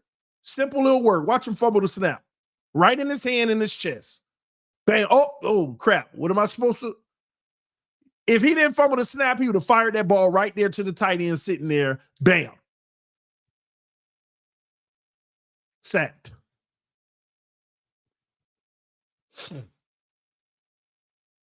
Trips to the right, 1 to the left. See the press at the bottom of the screen? Put their hand on Waddle. See? He went to that first read. And yeah, the pressure got there. Hold on. Pause real quick. Wheel route. Look at him. He's just trying to work the left side of the field, y'all. This is what I don't like too. He's trying to work the left side of the field. Why? Because it's already predetermined. He got the wheel route and he got the receiver. So he's going to look left first. As soon as he sees that blitz come, he should be looking right. The extra guy on this side, he should be look at the mismatch on the right side. How many defenders are we talking about here? And look at the man right there in the middle of the field sitting there. Because we already predetermined where we want to go with the ball. Pistol formation. And this is what I'm saying with Kurt Warner. Kurt Warner basically saying, we'll give him more options outside of the first read. They're sitting right there in front of him. Next play. Right side of the field again. Now, this one kind of aggravates the heck out of me. I don't know what this play is, but I think these are posts. We got to see. I think this is coming up at the top to the sideline, and the one down here is coming to the sideline. Anticipation fires the ball right away. See that hesitation? He didn't even process it. You see what I'm talking about? He just came back the other way and tossed it because the ball should have been fired. Go back the other way and just flipped it up. He didn't even know where he was throwing. He just put it up. And this is what I'm talking about. That should have been a big play. But he looked to the right so long, and then he come back left and just put it up without even looking at what was going on over there. That's why he was off. Look at him. Look to the right, left, throw it up. Just put it up. It still should have been a big play. It still should have been a big play. No mechanics or anything. Just looked the other way and heaved it because the safety was still. Next play. I ain't gonna lie. On this, you're supposed to attack that wheel route. Y'all see the separation? You got to attack that wheel route. I like that. What does he do? This is the first time today we're seeing anticipation. What is he anticipating? Is he anticipating Tyreek being open when you got number 39 bailing deep two in front of him? Let's see. Yep, he just put it up. Almost picked. They dropped it. They dropped it. Almost picked off. Let me go back to it. Threw it in double coverage. Didn't know if it was going to be open or not. Just put it up. And I ain't going to lie. Like I said, you got to attack that wheel route. That wheel route is nice. And if you don't want to attack that wheel route, look at this. Look at this at the bottom of the screen over here. By the 10-yard line, the route that's going to develop. Look at that. You got to attack those angles. But again, I can't fault him. We force feed Tyreek. It is what it is. It is what it is. But it hurts me because plays like this, I mean, look at that wheel route. You got a guy chasing across the field. Man, you hit that wheel route right here, he racing up that sideline. He going to beat him to the edge. Like that could have been a perfect pass over. Oh, man, that could have been beautiful too. Put it in stride, defender back turn. Even on this play, look at the crosser in the middle of the field. The problem is he ain't under no pressure, by the way. Let's get that straight. He ain't under pressure. Clean pocket. So being in a clean pocket, right? Why are you panicking, kind of like throwing backwards? I want y'all to notice this. Panicking, throwing backwards. Look at this. Look at it. Didn't even set his feet. It was like a 1-2 tap at the end of it. Worrying about pressure that's not even there. Look at the 1-2 right at the end. You're just heaving it up. You're heaving it up. Look at Durham Smythe. Would have been wide open. Number 38, he had committed to going to Tyreek. I want y'all to see that commitment, man. I ain't gonna lie. You can't tell me there ain't options all over the field, but we already made our mind up to Tyreek. Option right now, first of all, the wheel route was an option. This crosser underneath was an option. This Durham Smythe over here was an option. What do? Don't tell me we out here processing. Don't tell me out here, well, that's anticipation for sure, but bad anticipation. But don't tell me we out here going through our reads and processing. This is what I mean by processing. Don't tell me this is processing.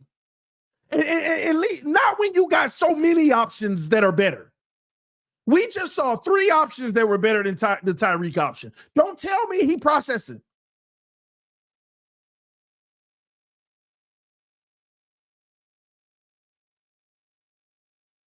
Don't tell me he processing, man. And does he never process? No. Sometimes I can see him working through some processes.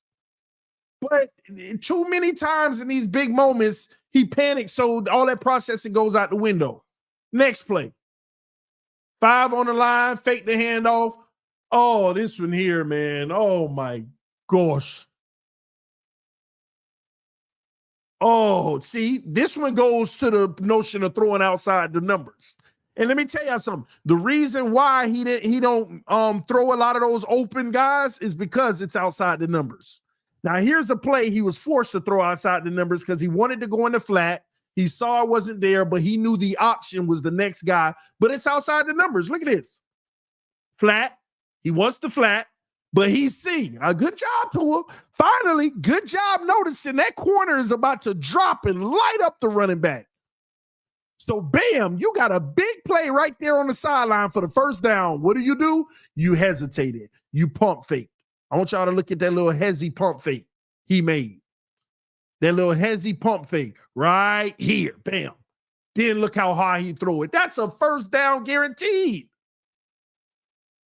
Because he can't throw outside the numbers. He don't have that touch of velocity where he can get it over and under outside the numbers. So he does something right here, but it still exposes his flaw. He does not make the throw in the flat because he notices the corner is about to drop off and light that up. Good job identifying that. This is a case right here where he actually processed that. He saw what the defender was going to do. But his ball placement outside the numbers, his accuracy outside the numbers is poor.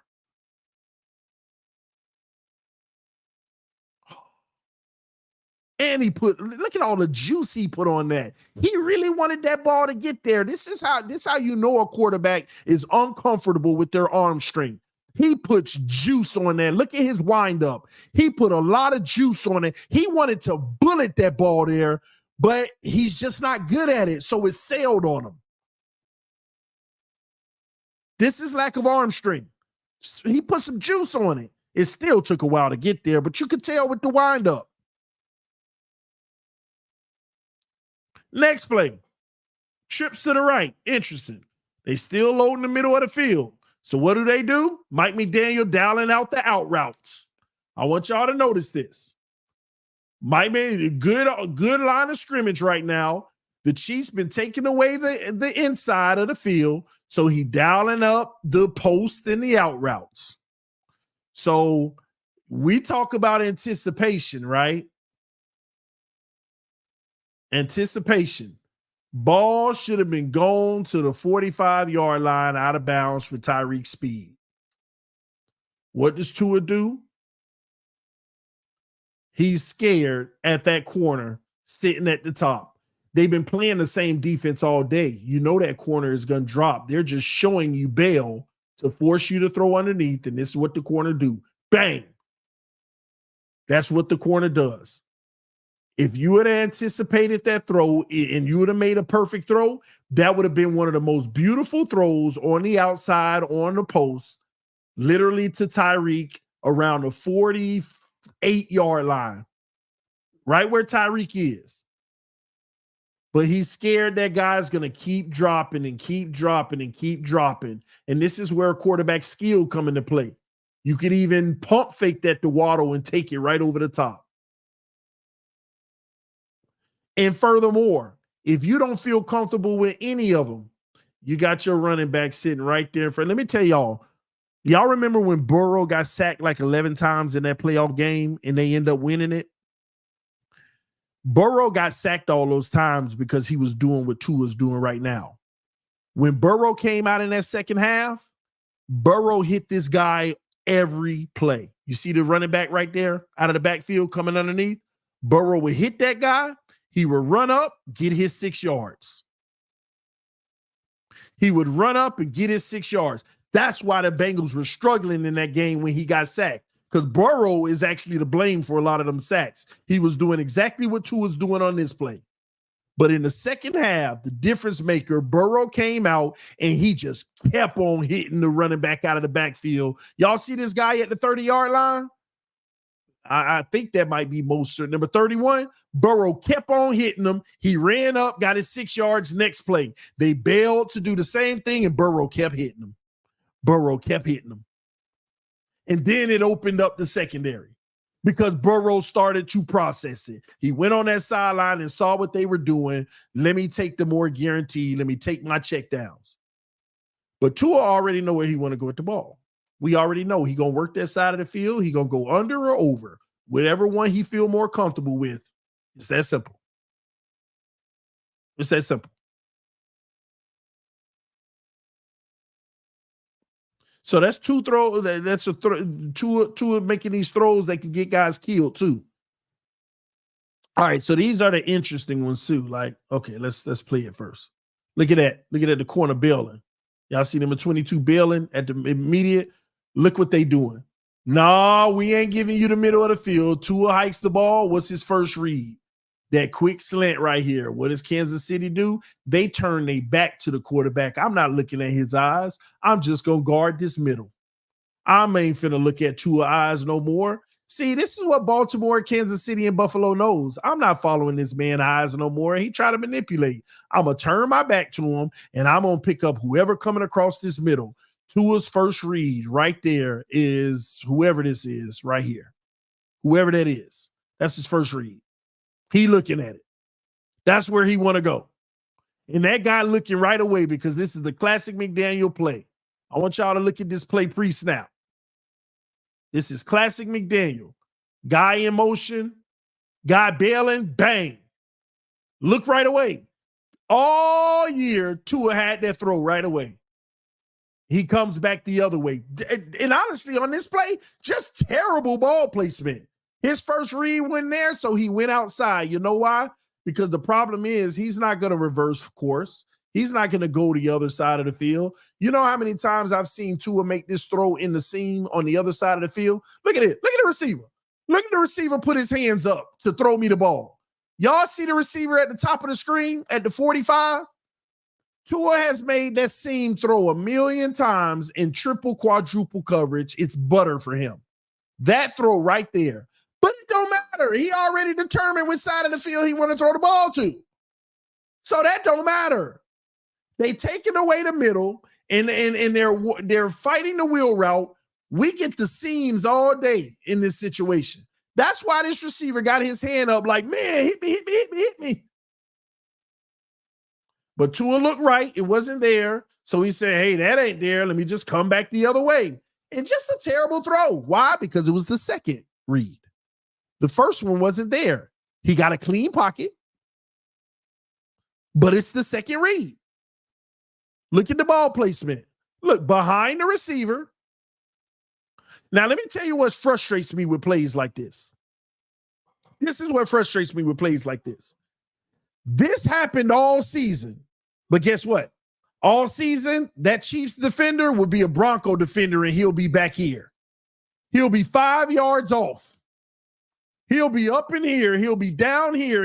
He'll be worried about the deep ball. He wouldn't be this close. So when you had a bad place ball, the receiver still caught it, turned around and tried to get a few more yards. And we like, oh, Tua cooking. And hey, good job completing the pass, but that's terrible ball placement. Oh, you hate and you can't be happy about nothing. And I say, yeah, but when you play the good teams and they play coverage closer, that can be intercepted. That can be batted down.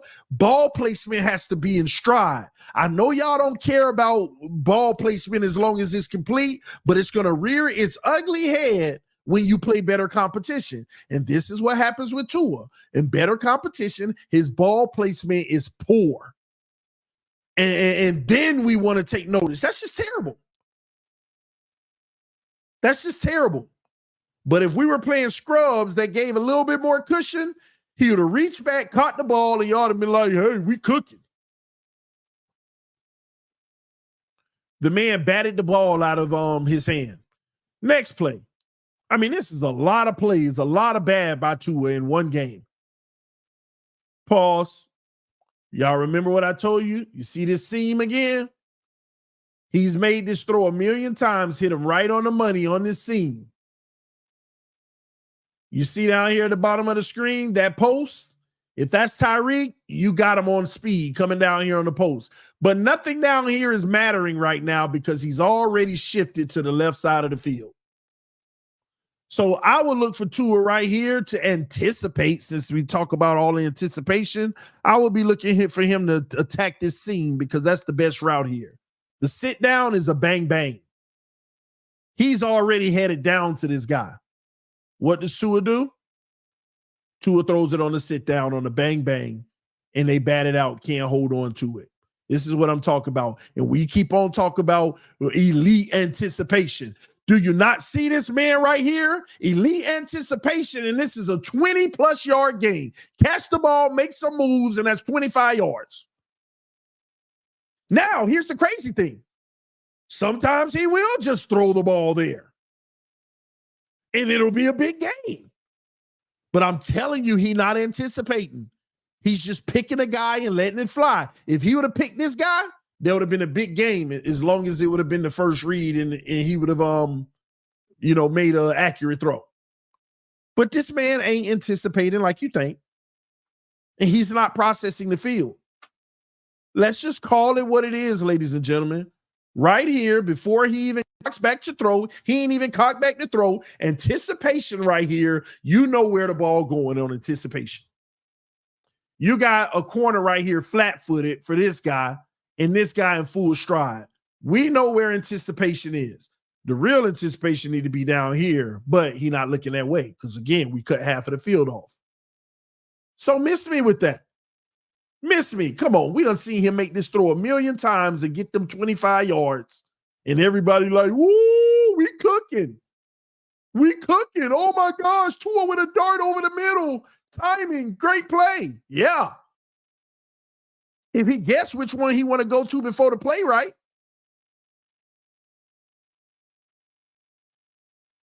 Next play.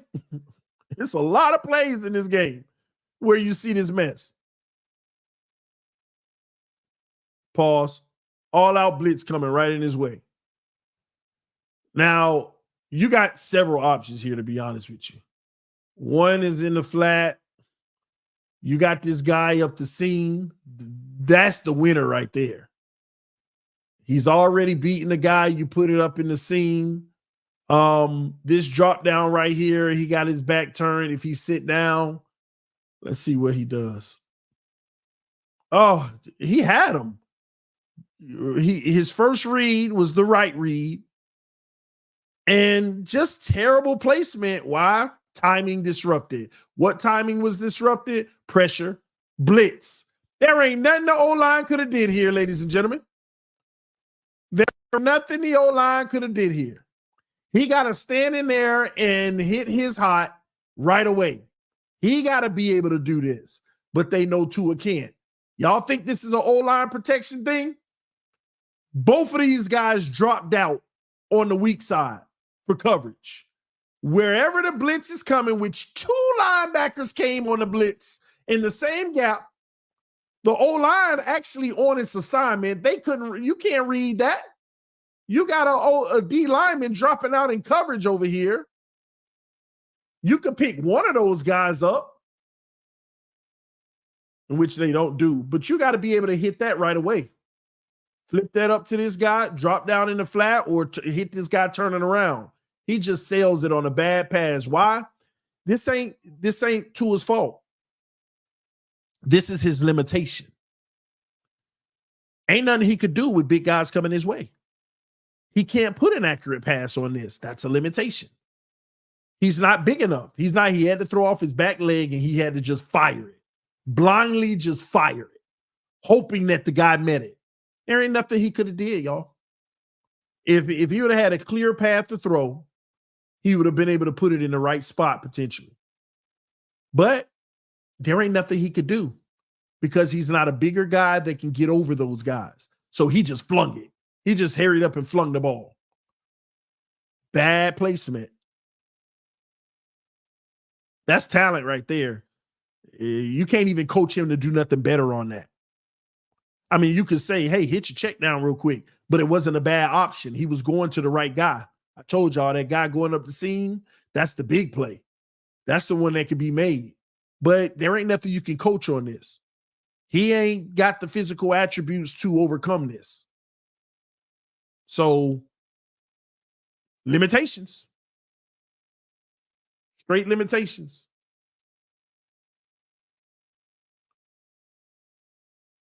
Straight limitations in this situation. Anyway, on to the next one. Man, it's a lot of plays. Trips to the right, ones to the left. Same fronts they showing. They back the guy at the line out. Look at all four of these receivers. We got good protection so far, but look at all four of these receivers. All of them with the same rough depth. I could tell you now, I'm guessing because I don't know what's going to happen, but this is probably outside the numbers and down here is outside the numbers. That's what you want to attack right here if that's the case. The primary read would be on the left because the safety's deeper, if that's the case on this play. That's what I'm assuming when you're running guys like this, because these guys in the middle are going to slow down, stop, and this guy's going to come across the middle. That would be the right play design. Pause right here. So, no, we still got guys going straight. Terrible play design by Mike McDaniel here. But Tua, yep, he got deep. See, these are deep. These are deep routes on this. I don't like this play by Mike McDaniel. I don't like this play by Mike McDaniel. Now, mind you, great job by the O-line. Good job stepping up for Tua. He had all the time in the world.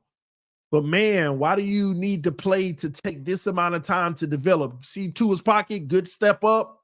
So now he wants to anticipate the throw. So he's staring at Tyreek. So I'll give him anticipation on this. But the problem with his anticipation, outside the numbers, terrible throw. And it should have been sooner. Outside the numbers, even if Tyreek would have caught it, he would have been out of bounds. You waited too long to throw the ball. I give him anticipation making the throw, but it's just bad placement. You didn't put it in the right place. Right here, the ball technically should be thrown. He's not even wound up yet. You already got him beating this guy. You know he's going to beat the safety to the outside. Ball got to fly right here. That's where you're looking. You can see him looking at the safety holding him. So you already know this is your throw, but you took too long to throw it. And he stepped up into it. Ball should have been gone. See? Ball should have been in Tyreek's hand right here. Big gain on the sideline. And the reason why I say I don't like the play design by McDaniel, because he's stretching those out. Tua's arm ain't built for that, bro. You know, Tua makes those throws, though, but you know when he makes them? When it's a different kind of zone coverage where the guy's wide open and the defender's not right on him. So he can underthrow it and the guy can wait on it. But this one, the defender made him have to throw this one in stride. In a half a second late. See, if he was a half a second late and he put it inbounds and floated it, it would have been caught like all the other post routes he throw. All those other post routes he throw, go look at them. They all kind of somewhat underthrown and the receiver already at the spot waiting on it. This one, the defender said, you better throw that on a rope and on the money because you got to do it in stride and it's outside the numbers down the field. Can't do it. He can't do it. That's the difference. I could show you a lot of film of Tua completing that pass, but the defender's not close. The defender's 10 yards away. And the defender catches up, but not in time. But on this one, they forced them to make a great throw. Can't do it. Not outside the numbers deep. Next one. Pause again. Great pocket. All right. You got a guy in the flat here. Whatever he turn around and do is interested. They kind of collapse it on this one, so I wouldn't throw this. Usually that seam is there, but they sandwiching it a lot tighter than they usually do. So that's a dangerous throw. Underneath, you got this guy coming across. That might be available. If not, you come back to 33. But I don't think none of that's relevant because it looked like he's making his mind up to the left. So right now, this check down might be the best option. This is dangerous. Don't know what he's finna do, but let's see. Yep, he takes the check down, but just a terrible throw. Good decision, terrible throw. Good decision, terrible throw. Right decision, clean pocket, just a terrible throw. Telling y'all, outside the numbers, he struggles. Don't know why. He just struggles bad outside the numbers.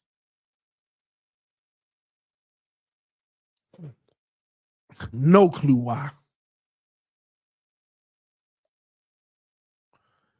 Good read, though. And these are the inconsistencies. That's the end of it. I'm telling y'all, that's about 20 plays.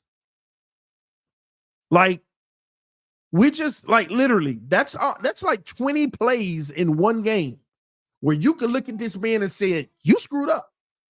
That's like 20 plays we just went over. I can go back and count, but I think we'd all agree. That's about 20 plays. On here, all of them last about 10 seconds. It's like 3 minutes and 9 seconds. That would be like 30. That would be like 6, 12, 18. That's like 19 plays. So it's at least, it's more than 15 plays. CB said playing in the cold is different. Stop, bro. Stop. Bro, the man had like 4 plays behind the line of scrimmage for like 1 yard. That's just terrible. Stop. Like, if you can't make, like, you can't make a pass out in the, stop, bro. So y'all stop talking about the weather. Stop talking about the weather, man.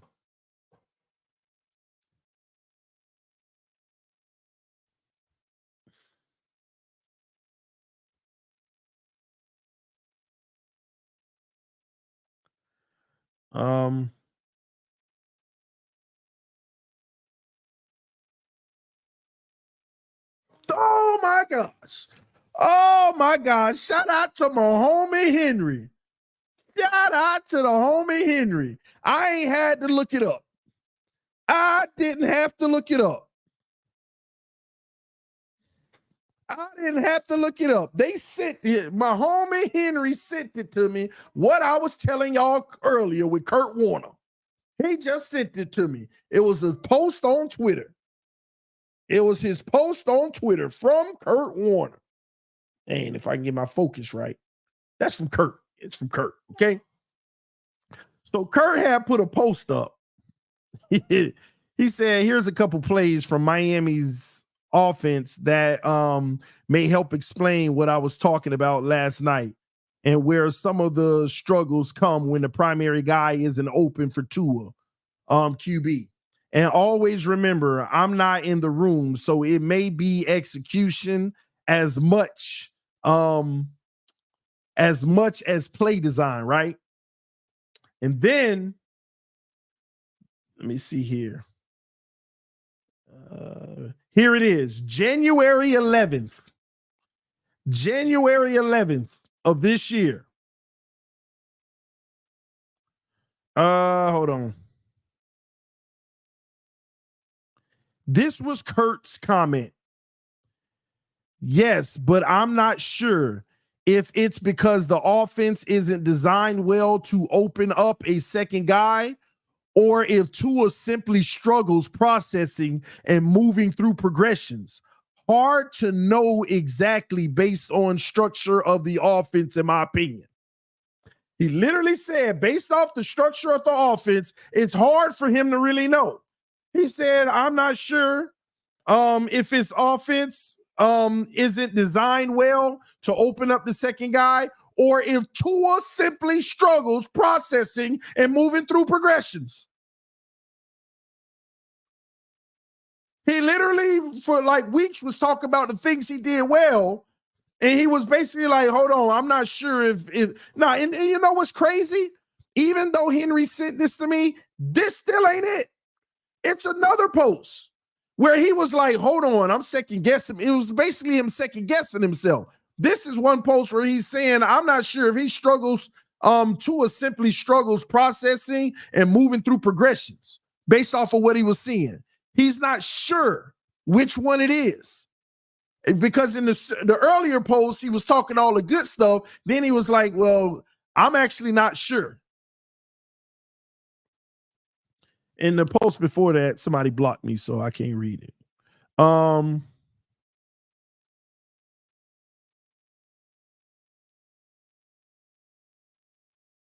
Somebody said, yeah, but Kurt, he doesn't have time. Kurt said, are you saying he doesn't have time? Of course, sometimes, but I don't believe that is the norm when you watch the tape. Let me see.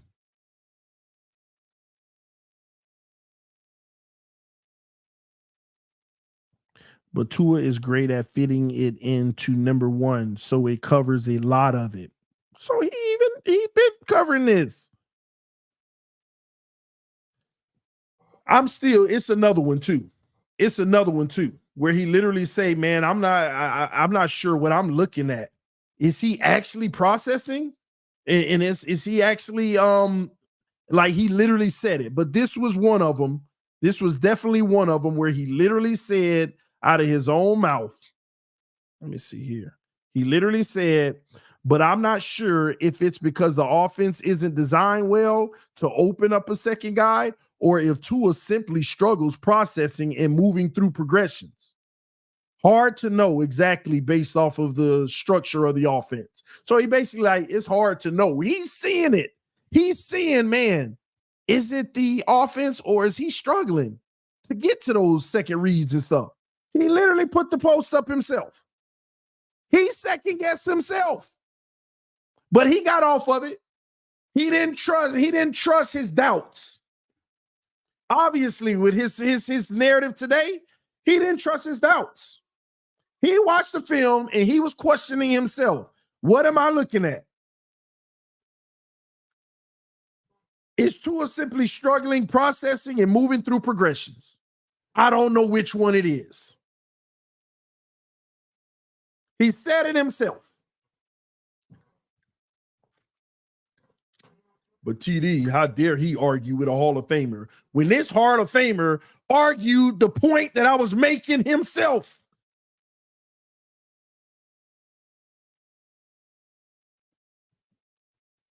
This Hall of Famer argued the point I was making himself, literally doubting. Well, I'm not sure, literally, but I'm not sure if it's because the offense isn't designed well to open up a second guy, or if Tua simply struggles processing and moving through progressions.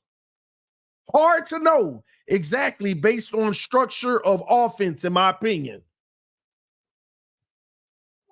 Oh, but Tua's arguing with a Hall of Famer. We weren't even arguing. That is not what he said, TD. Verbatim, word for word.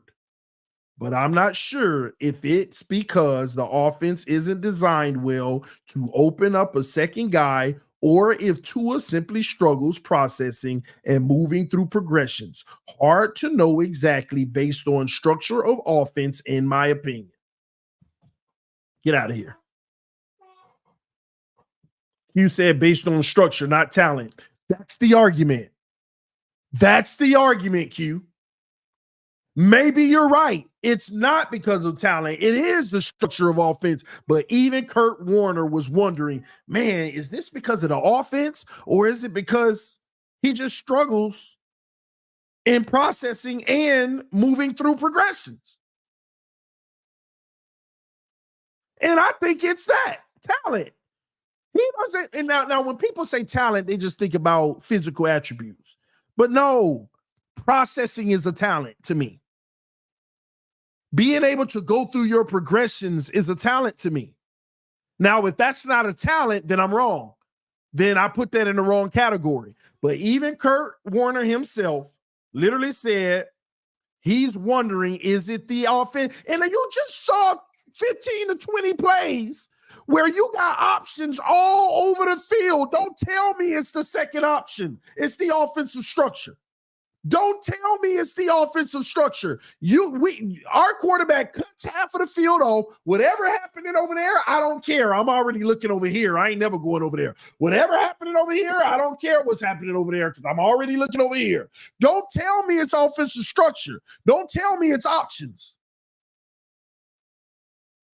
It's literally his inability to process and move through progressions. But then Kurt want to say he's an elite quick processor. How you go from I'm not sure if he's not processing to one of his elite traits is processing?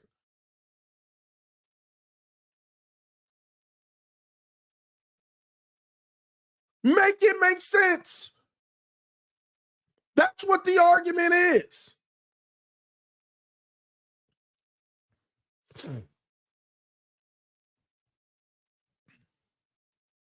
Make it make sense.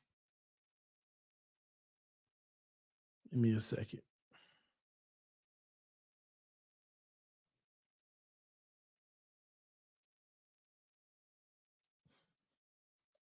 So this was my original reply to Kurt Warner.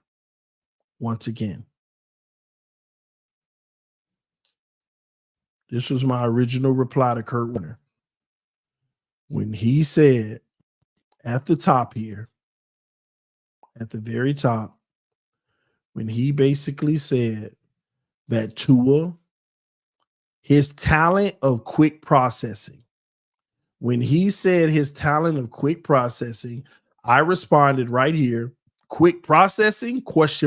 False. Anticipation, mistaking that with spot throwing and timing with anticipation. Accuracy, good, but not as near elite as many think. Right on the money.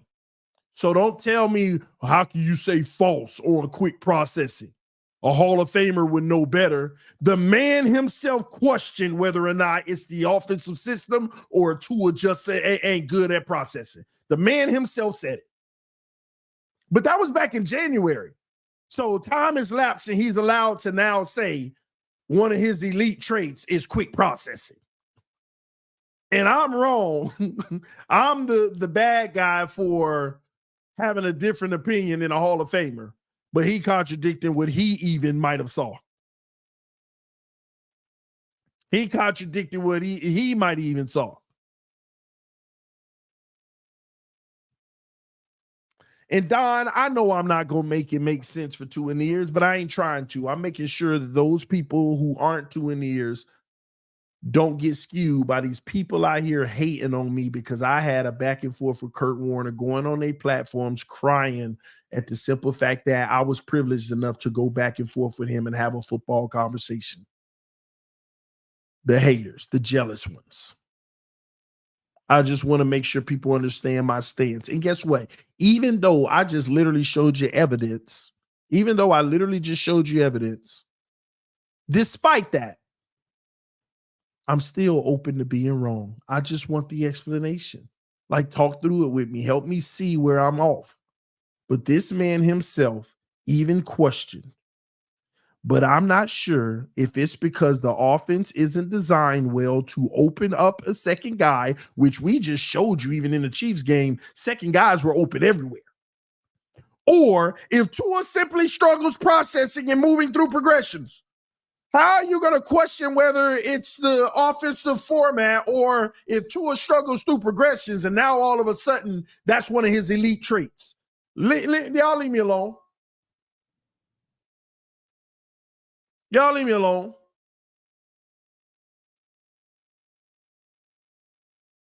Please leave me alone. Because Kurt literally watched on film and said, man, is it this offense or is it actually he's struggling in these areas? And I'm telling you, I got to look a little harder because I'm telling you, the man had a post where he literally was like, I'm starting to second guess what I'm seeing. He literally said that.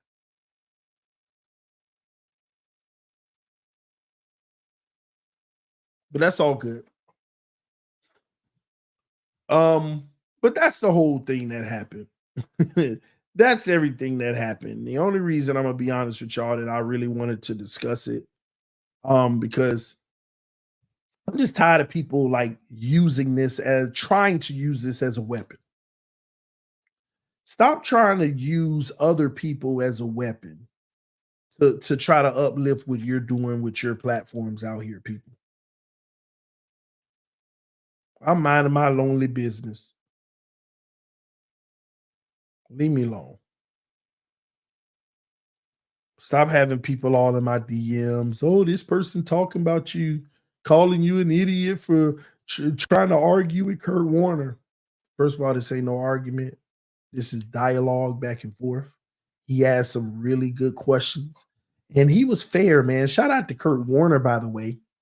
Because look, he opened it up, and I appreciate that in this community. He said on the first comment, thoughts. I responded and gave my thoughts. He saw my thoughts, and he explained to me difference in spot throwing and timing through anticipation. I went in and I explained the difference. I haven't gotten a response. Maybe I will, maybe I won't. But that's conversation. That's what it's supposed to be about. Not these people using this because they hate me anyway to try to say, see, I told you he was a clown. He's arguing, this jabroni's arguing with the Hall of Famer. Trust me more, like me more, don't like him. He's a fraud. He likes all these other teams. Like, oh my God, man. Listen, y'all stop being pathetic out there. Do better. I ain't messing with you, don't mess with me. Stop that mess, okay? I love you anyway. Just never work with you. But listen, man, let's read a few more of these super chats. We got some more coming in. Let's see.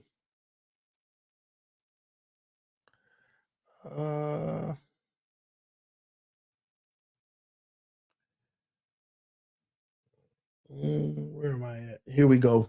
Spot throwing and timing, was that due to the concussion the year before and trying to protect Tua? Because Tua did hold ball longer year before. Yeah, because the offense was designed to hurry up and get rid of it. So what that requires is to spot throw. Now, if you're an elite anticipator, you wouldn't have these issues and you would be the best quarterback in the NFL. Like if he actually anticipated well and was consistent in his accuracy on second reads and stuff, just think about that Chiefs game. We would have advanced to the second round. Like, how many of those throws did you see a wide open guy and he just misfired? How many of those throws did you see a wide open guy and he took the wrong read? Like, let's be honest. I'm literally, it was at least 18 of them. You make 6 of those throws and we're second round. You make 33% more of those throws and we're probably second round. This is a fact.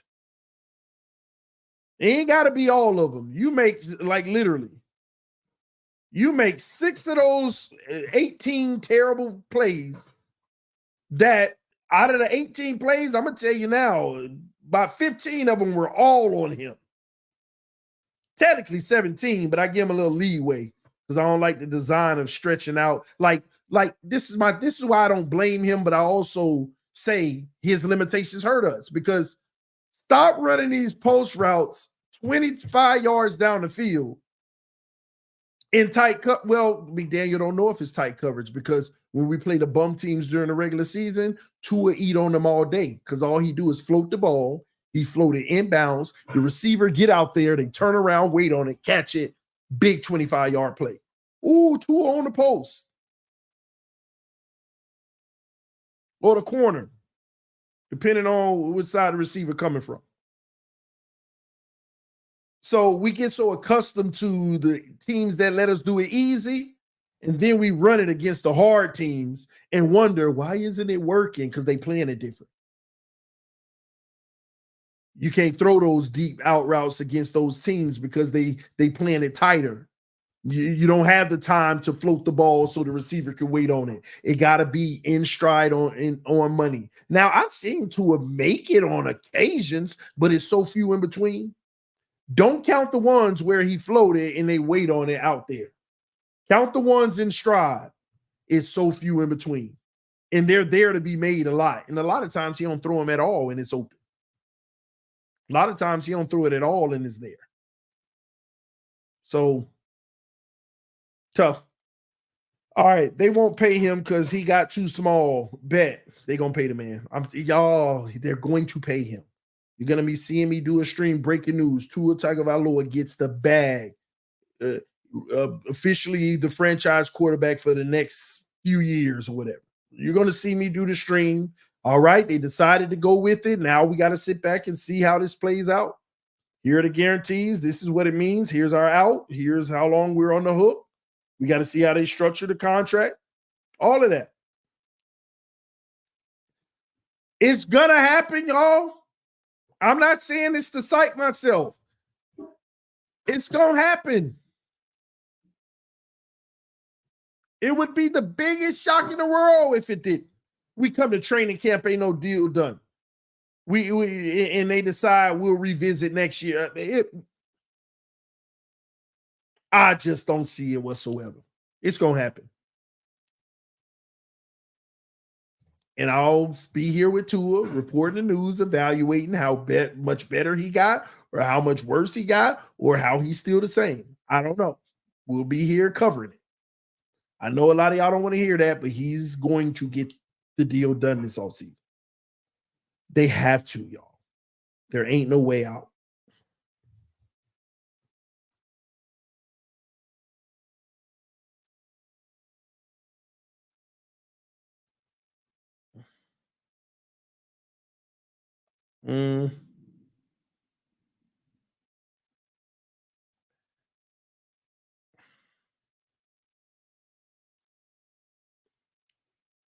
Let me see here. Oh, okay. Yeah. Jesse, my homie Jesse, who's gonna be on the show tomorrow night, by the way. So y'all come through 10 p.m. My homie Jesse gonna come through. Y'all make sure y'all go check his channel out. He represents the San Francisco 49ers. Last Second Sports. All right. Y'all come tomorrow night because we're gonna talk about it. We got to talk about Tua, Purdy, the system, what's holding it back. We're gonna talk all that stuff tomorrow night. He just sent me a screenshot of Kurt Warner saying on January 14th, just sitting here frustrated, watching the Dolphins offensive tape back. First tip my hat to Kansas City, D Spags. Miami had no chance. But on the other side, no pressure plan, confusing concepts, still struggling when having to work beyond first read, Tua playing too fast. You're going to play fast when you're trying to force it to your first read, Kurt, when you're not processing the field. And don't tell me there's no pressure plan. We're sitting there watching. That's what I don't understand. There's no pressure plan. We're sitting there watching a check down open on half them plays. No pressure plan. That's the plan. We're sitting there watching, and then some of them he made the right read on the pressure plan, but he just misfired it, Kurt. And by the way, on January 14th, Kurt's watching the game we just watched. He wrote this on January 14th on Twitter, which means he's talking about the game that we just saw. He said, just sitting here frustrated, watching the Dolphins offensive tape. Ugh. First tip my hat to defensive coordinator Spags. Miami had no chance. But on the other side, no pressure plan. What are you talking about? There were outlets. He actually went to the outlet sometimes, just missed them, bad ball placement. And other times just totally miss. Let me see. No pressure plan. Confusing concepts. Still struggling when having to work beyond first read, Tua playing too fast. And then the next one, what we already talked about. Yes, but not sure if it's because the offense isn't designed well to open up a second guy or if Tua simply struggles processing and moving through progressions. Hard to know exactly based on structure of offense, in my opinion. So that was your take after the season. And now all of a sudden he's an elite one of his elite traits is processing. Again, make it make sense, man.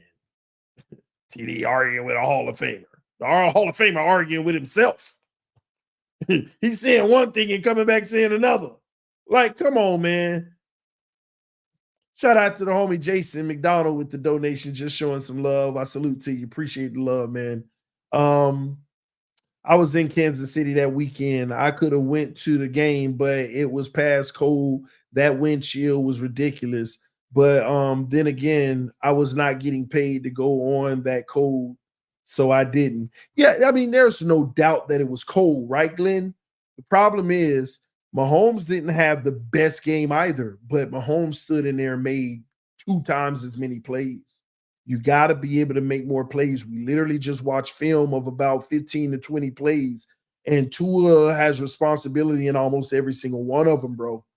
And some of them are the most basic things. And you know the biggest takeaway with our offense that I hate, and it's because of his limitations, where we don't process the field.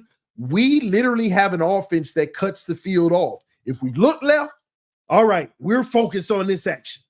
The only time we're going to look one way and come back the other way is if we already know we're taking a shot or something and we're just trying to look the safety off. But if that ain't the case, when we look away, that's the way. I don't care who open over on the back end. We going to make it happen over here between one of y'all. That's what I hate most about our offense. It's not really progression-based.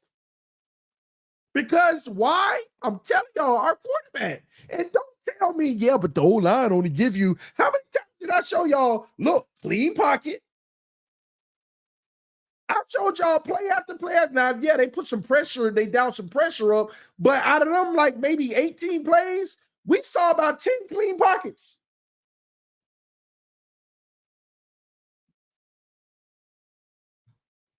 These narratives, man. These narratives.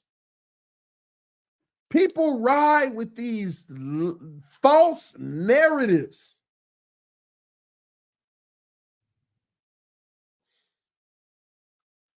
And honestly, they think they can get away with it by just drowning out everybody by just keep regurgitating them. They keep regurgitating the same narratives to try to drown people out. And anybody that speak against it, you're a hater and you're not a real fan of X, Y, Z. Let me give y'all an example. Watch this. This popped up today too. Shout out to Poopar on this one. Shout out to the homie Poopar on this. This is what I'm talking about. These narratives. Oh, let me share a screen. Let me share a screen. So this person basically on Twitter, basically trying to compare Flores and Vic Fangio. He basically said the sad part about Vic's defense from last year was better than any of Flores. So not even on the defensive side were the Dolphins better with Flores. What did Omar say? This is true. This is true. Is it? And Poopar said, except it isn't. 2020 defense was 6th in the NFL in points allowed and 1st in takeaways. In 2023, the defense was 22nd in points allowed and 8th in takeaways.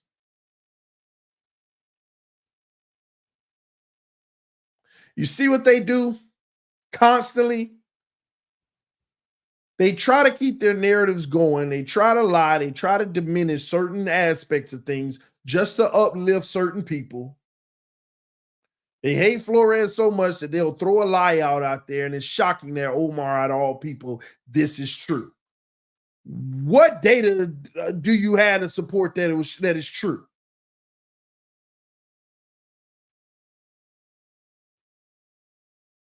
What data?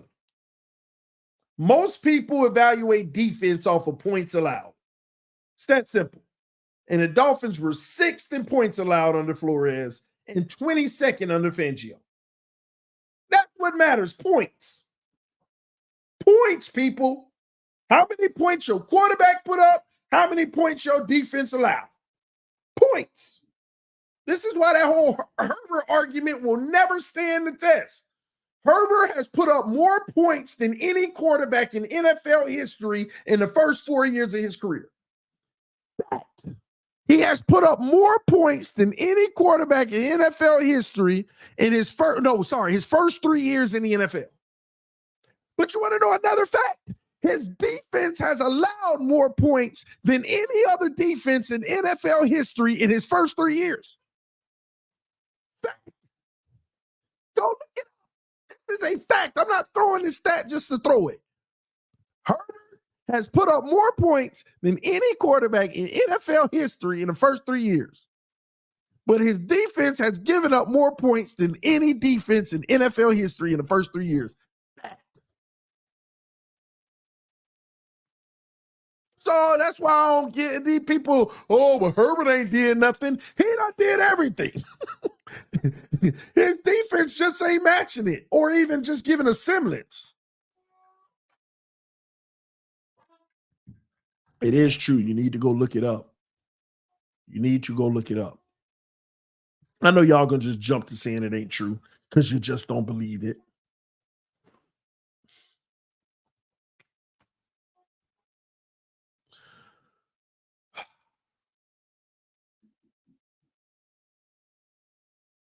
It's all good, man. This is what we got to deal with a lot of media right now. But I do want to stop for a second and say thank all y'all. Appreciate y'all, man. Thank y'all so much for always having my back, supporting me, showing love. That's what it comes down to. And that's why I'm one of the most hated guys. That's why I'm one of the most hated guys, man.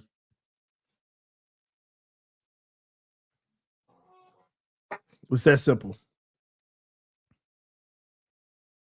That's why I'm one of the most hated guys, because I'm not going to run from the truth, even the nasty truth.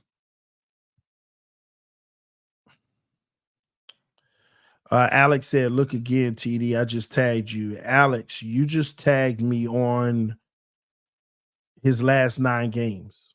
I said first 3 seasons. You just tagged me about how bad he was in his first 9 games. And I'm talking about first 3 seasons.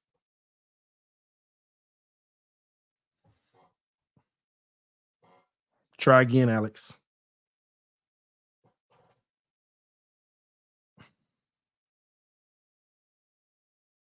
Please.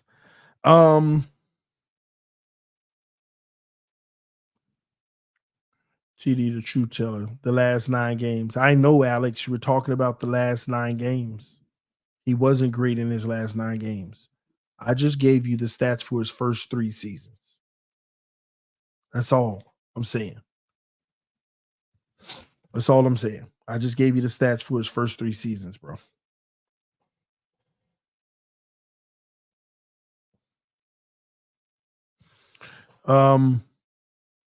These people not very smart, TD. It's not that they not very smart. They just don't take the time to want to apply themselves. It's that simple. They want to believe what they want to believe and don't care much about data, evidence, or anything to support that. Now, they go find it, but they know that they got to first search like a needle in a haystack to get it. And when they find that needle in a haystack, they put it all out there. Told you so. When all of us real people that have to think real know you ain't got to look for a needle in a haystack. You should just see it. And it ain't even got to be everywhere. You should see it enough to where you can be like, there go one. Look, there go one. Look. But they go for the needle in the haystack and be like, see, he can do it.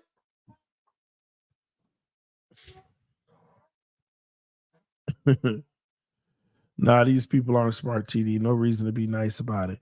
Nah, I'm not going to say that because I think these people really believe what they believe. But I think it's more so about being misled and misguided. They take a stance of what they believe. But a lot of viewers are hardworking people. They go to work every day. They deal with their kids. They deal with their family. They're stressed, but they love football. They watch people about the Dolphins. They listen to it, and they don't have time to be watching the film all day. They don't have time to be doing their own research. They don't have time to be evaluating it. So whatever they believed, they search for who supports that. And when they hear somebody like me telling them what they believe may not be the case, they're like, this guy don't know what he's talking about. Because I heard somebody confirm what I believe, even though my belief came out from no evidence. This guy don't know what he's talking about. So they go listen to those people, and those people, they literally use them by confirming the bias over and over, trying all day to find evidence to support the bias. And then when they start getting repetitive, redundant, and just like things aren't going well, they start coming and attacking people like me to solidify who they are. But remember, they don't know what they're, especially when they see me going back and forth with a Hall of Famer. See, this is why you can't listen to him. This I told you he don't know what he's talking about. He's arguing with a Hall of Famer. So it further for them, yeah, this guy's a joke. This guy don't know. Oh my gosh, I can't believe he even arguing with a Hall of Fame. Oh my gosh, clown. This is I get this every day. This is why everybody thinks you're a clown, TD. This is why no one respects you, TD. I get that all day. And it's just so funny to me. I just tell people, oh, good. Okay, I understand. I get it all day. And that's why they're being conditioned by people that's using them to try to make money. I'm just doing me and being blessed at the same time anyway. So it's fun though. I enjoy doing this. This is fun. This is fun. It's a blessing. It's just a blessing. That's why I don't really like. I ain't gonna lie. I like clapping back sometimes, but I don't really be caring about these people. But I like clapping back, reminding them that winners focus on winning and losers focus on winners. I love reminding them that. I really do. My haters, I love reminding them, especially those who have platforms and stuff. My haters, I love. Winners focus on winning. That's why I get the opportunities I get. That's why my content is on like 6 different platforms, technically. This is why, I can't believe he's on Bleacher Report, even if I wasn't, but this is why. I can't believe, he's on the huddle every day. It's a reason There's a reason for that. And it's a blessing. I can't believe that crazy company that they're building, the Roundtable Sports, is starting to grow. It's a reason for that. Because all of those are winner moves and winner opportunities. Those are what I'm focused on. Behind the scenes, setting this up, scheming this, pitching new show ideas to different networks and all that stuff. Winners win. Losers worry about the winners. And I love reminding the losers that. And believe it or not, this way y'all may think I'm lying, but I'm so sincere about this. Even though it's somewhat of a troll, I try to remind them in hopes that they'll adopt that mentality so they could actually win. Some of these people have good platforms, in my opinion. You know, they captivate their audience, whether it's honest or not. I try to say these things to, like, I ain't lie, I'm trying to give the blueprint. Like, real talk. Because a lot of people out here working hard, not smart, where they could be blessed and have all type of opportunities, but they don't even know how to optimize what they're doing. Because they're so busy wanting to have a bigger number than the next person. So I always tell them all, man, I can't wait for the day everybody got more subs, followers than me, so that they could finally get the gloat off their chest. And maybe, hopefully, by then they can look down and say he's the little guy, so they can finally maybe focus on themselves. It's that simple. But I love doing this. And y'all, man, I just be appreciative of y'all just always supporting me. Because y'all know they be coming after your boy. They be attacking your boy. But y'all hold me down. Y'all always hold me down. And that's what they don't like. I can't believe this guy has a platform. That's what they don't like. They hate the fact that y'all hold me down. Here we are. What time is it? Midnight. 753 people watching. They hate it. Someone watching right now. Y'all hate it. It's all good. What y'all don't understand is like I have 23 people watching right now. I'll be talking the same talk. Because I'm focused on winning, man. Pander, not pancher. Appreciate it, Jay Osgood. Hopefully I can get it right next time. I might mess it up one more time. Correct me if I do it again, though. Because I ain't going to make the same mistake 3 times, maybe twice. You know, I don't make the same mistake twice. I do. But 3 times, no. So, pander, not panter. All right. If you were even talking to me, if I even said that, I don't remember. TD always attacking my QB and team. Well, you must be talking about Buffalo. Oh, man. Oh. All Tua is doing is continuing our playoff curse, but we hear, oh my gosh, he's the best since Bart Starr. Yeah, and that's the crazy part. Like, people say that we should be satisfied for making the playoffs 2 years in a row. Where's the progress? You got to have progress every year. You got to have progress. That's what we're looking for. Okay. Let me see. FanDuel has K Adams. The Huddle has 3 clowns. Man, the Huddle is growing. Ain't it, TD Fraud Talk? I know you come over there to hate every day, but it's growing, ain't it? Ain't that crazy? In the offseason alone, where we're almost at 7,000 subs. And the Huddle's growing, ain't it? In 3 months, we added like 4,000 subs. The Huddle's taking off, man. Now imagine a regular season. That's going to be crazy. So these 3 clowns that they got, hey, something working, bro. Something's working. And we getting blessed at the same time. Man. Come on, TD Fraud Talk. I don't understand you, man. Why are you always hating, man? We should be cool. You're probably a cool dude. You just come to fact check me every stream, and you admittedly say it. Let's just be cool, man. Shout out to Jason McDonald with another super chat showing love. Appreciate you, man. You beat the two horse to death, TD. I mean, this is Dolphin content. What else you want to talk about? See, watch this. This is what amazes me. What's the biggest storyline with the Miami Dolphins right now? Tua, his contract. What else you want to talk about? Tyreek want more money? We covered it yesterday. Do y'all want to repeat it? You want me to repeat it? Or did you already hear what you wanted to hear about it from me? Waddle just got paid. We already covered it. You want to repeat it? At the beginning of this show, we talked about our new safety that we just got. Would you like me to repeat it? Oh, you want me to break down Brewer and guys like that? Bro, beating the dead horse, I'm just giving what's out here.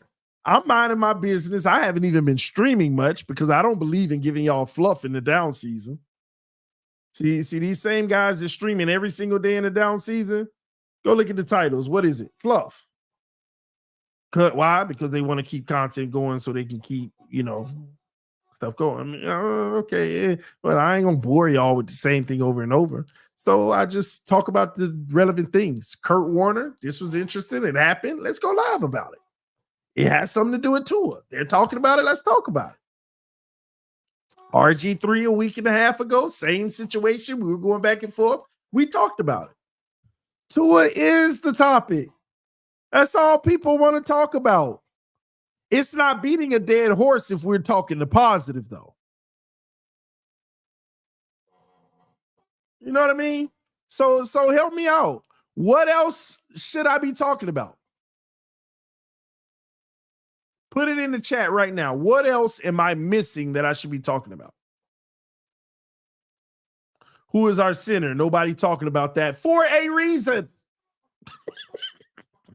I talked about it already. I already talked about it, but the reason nobody talking about it because it ain't worth talking about.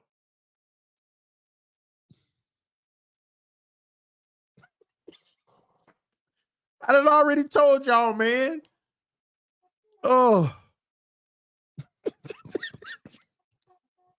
Who gonna play D tackle? Man, I already told y'all who played D tackle. He got one move. Outside of that, we in trouble.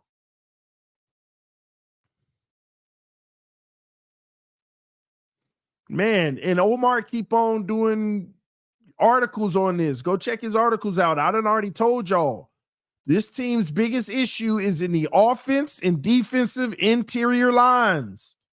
That's why we're not talking about it. It ain't nothing there to talk about. You want me to build up a guy that ain't proven, that has flaws?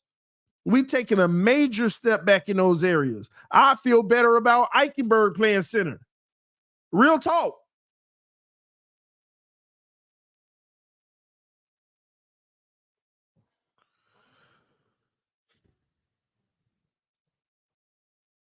Defensive tackle, and no matter how many you bring in, you ain't replacing Christian Wilkins. Major fall off. Just hoping one of these guys step up. We don't even know which one. I ain't finna talk about all 8 of them. 5 of them ain't even making the team.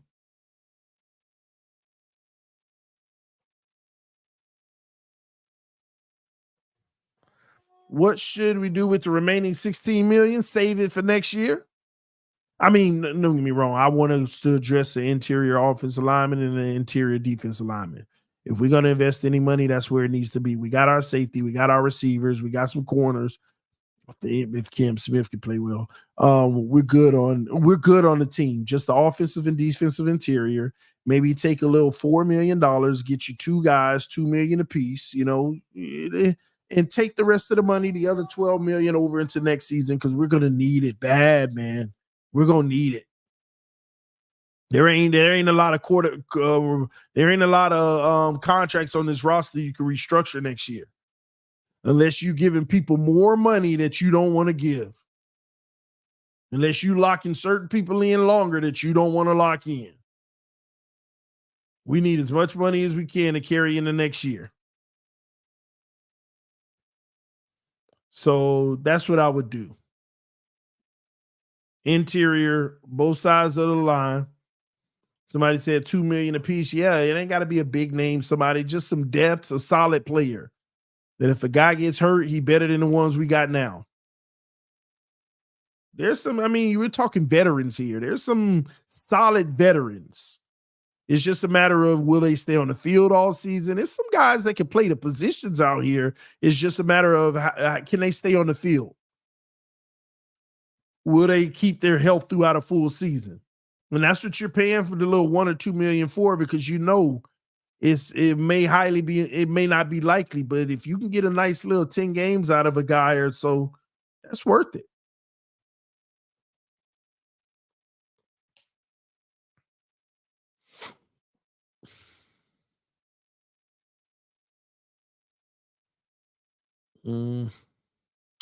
Last year, all people said was Wilkins was productive because of scheme. Now, all of a sudden, his AD, fill me in on AD, but I think I know what you're saying. Well, the scheme changed. I felt like any production he had was more like in a Flores system. I was shocked at Christian Wilkins last year. He got it out the mud. I didn't feel like it was system related last year. The year before, yes, because we were still using that system that Flores left over. But last year, I felt that he had actually was able to showcase his true skills last year. I did like that. But it's a different system. And that's why it bothers me, you know, this whole Fangio slander. He was just doing what was best for the defense overall. Ugh. I feel in my gut letting Wilkins go was a good move. I mean, it might have been. We don't. That's why time always tells. It very well might have been. And I hope we got that right. If you struggle in the run this year, that's a problem, though.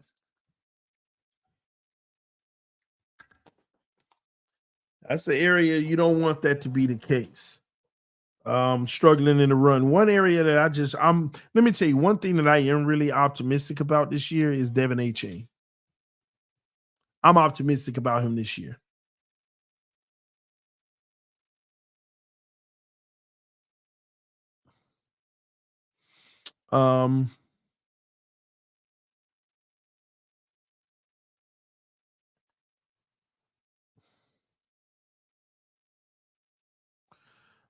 Boy, this is what I get on Twitter all day.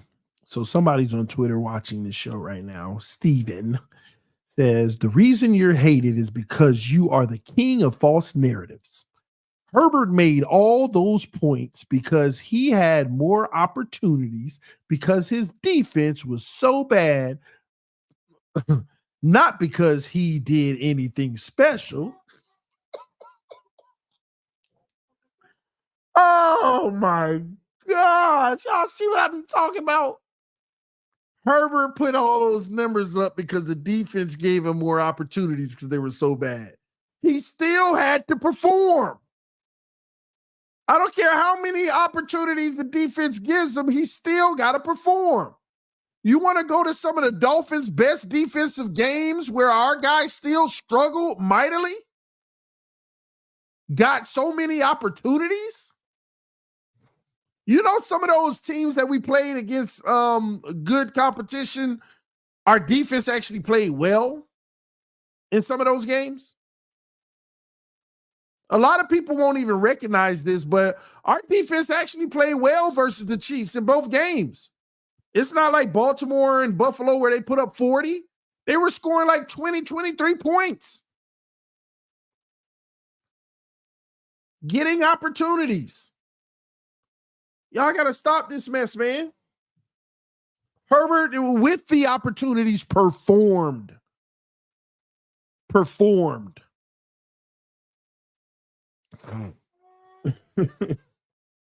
I joined Twitter today. This is hilarious. I love it.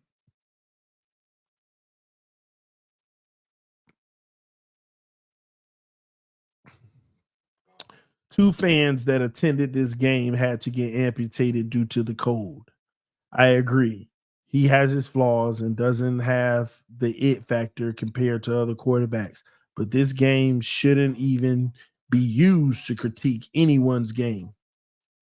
That's what I'm talking about, y'all. Because 2 fans had the guy amputated. This game shouldn't be used to critique anyone. So a dud little 2-yard pass. It was cold. You can't critique it.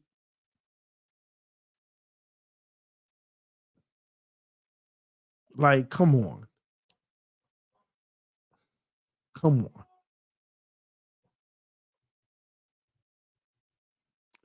Exactly. It's football. It's football. You use every game to critique. You know why?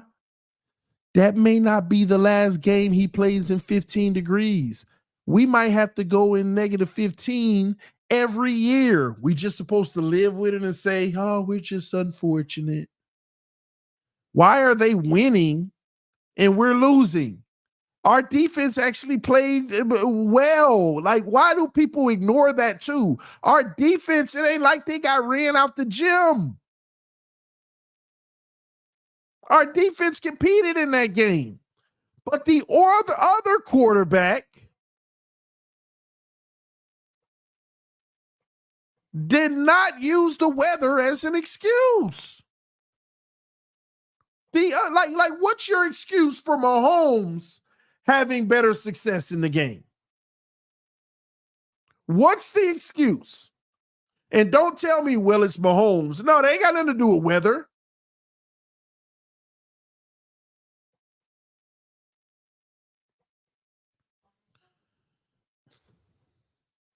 You know what it is? And maybe I'm feeling myself too much, but I must be making so much perfect sense that I get replies like these. I must be really like, man, he's right, but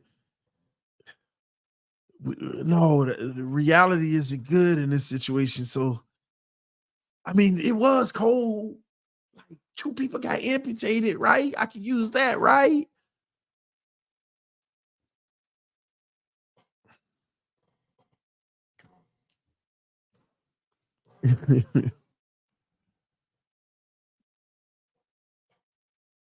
I don't know why fans make so much excuses. Because the truth isn't fun. It's uncomfortable. It's like, ugh. It's like a reality that you don't want. So you don't want to believe it. You want to believe that everything's going to be all right. And here's why. Everything's going to be all right. And here's why. And you just hope for it. They don't want to believe this stuff because it's not fun. It's not fun believing a bad outcome before the test. See, I get it. It's not fun. It really isn't fun.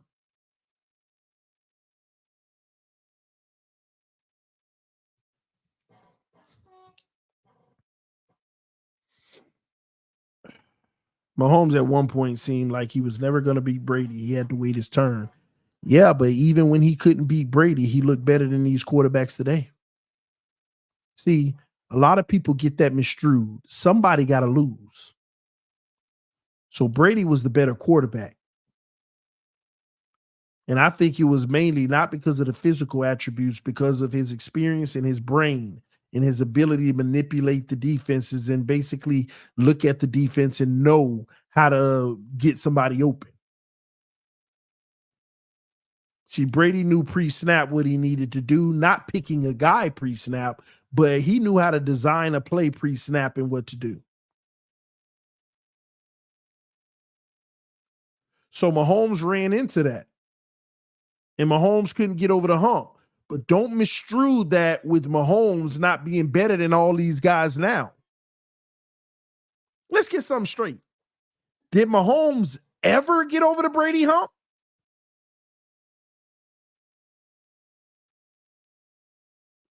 I actually don't know. Let me, because hold on. Did Mahomes ever get over the Brady hump? Curious. Because I don't think so. And maybe I'm guessing. I am guessing because I don't factually know in my head right now, but I don't think he did. A lot of y'all say no. Okay. So the point I'm making here is he had to wait his turn because that was the GOAT. But don't make it seem like these guys now, like Tua and all of them, got to wait their turn. No, you finna play a whole era with Mahomes. The only reason Mahomes got over the hump is because Brady said bye. Pretty much, right? So don't think, oh, it's a matter of time and he'll finally get over the hump. Mahomes didn't get over the hump.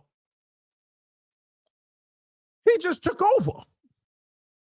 And now all these quarterbacks, y'all thinking, oh, it took time. No, you think they're going to get over the Mahomes hump?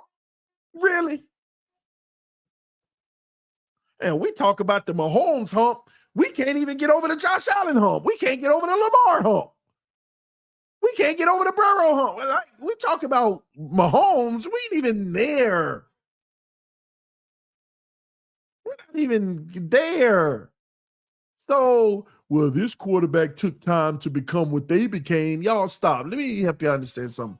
Stop comparing these old quarterbacks. Flacco did it. You know, Peyton Manning wasn't the greatest at first.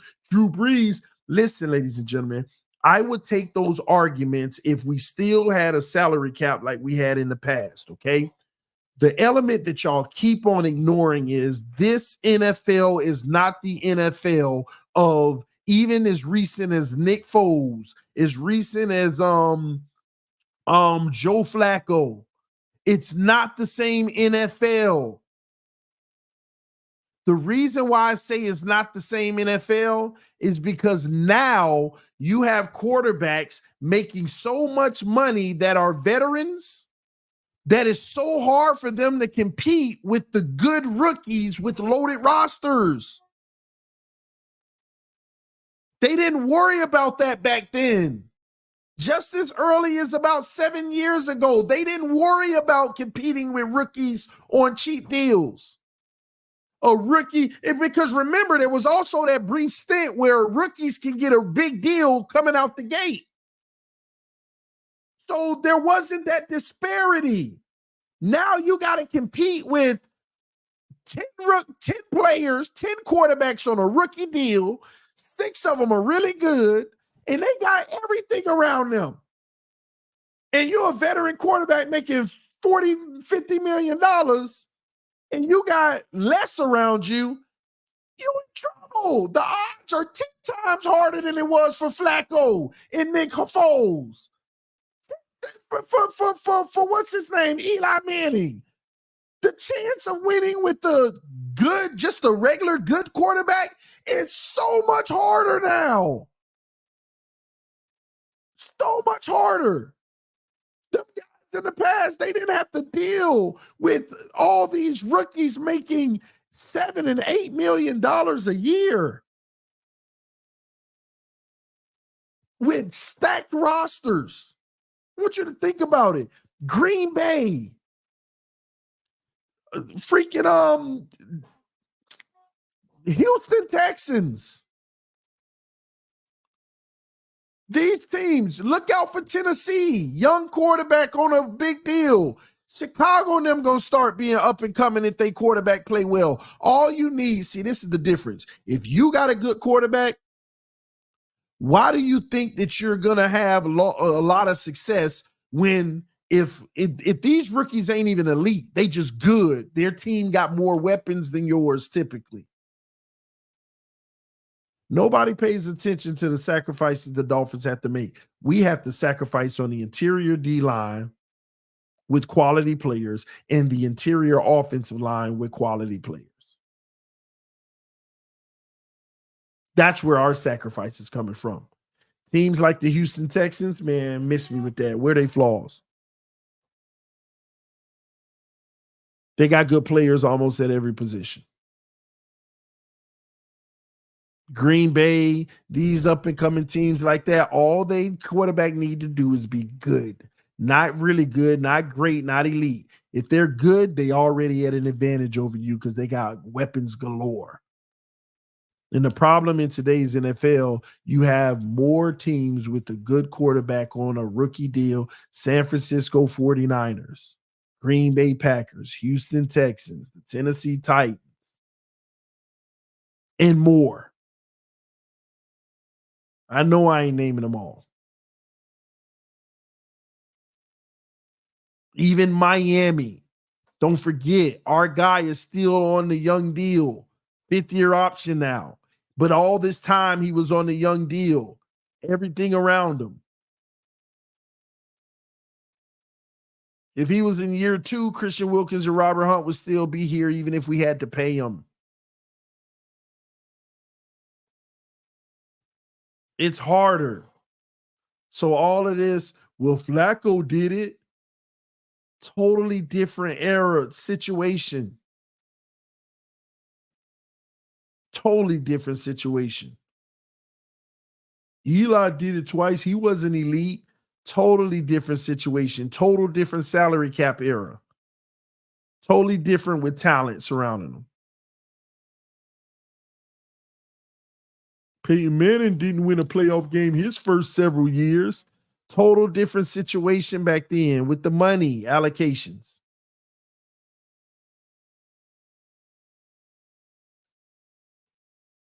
All these scenarios y'all keep trying to compare the past, don't compare nothing with me unless it's the last 5 years. 5 to 6 years. That's the real comparison time frame. That's a league that's still in the same range. And I'm going to tell you, in 2 years, you could wipe out 5 and 4 years ago, because I'm going back 5 years ago where quarterbacks were getting 28 million. You're like, oh, got a nice deal. 32. Woo. That's just 5 years ago. That was just 5 years ago. We were hooing and hawing, Tannehill getting 28. Other quarterbacks, 33. Wow, big money. That was just 5 years ago. Now we in the 50s, just 5 years later. Do y'all realize that's like a 85% increase?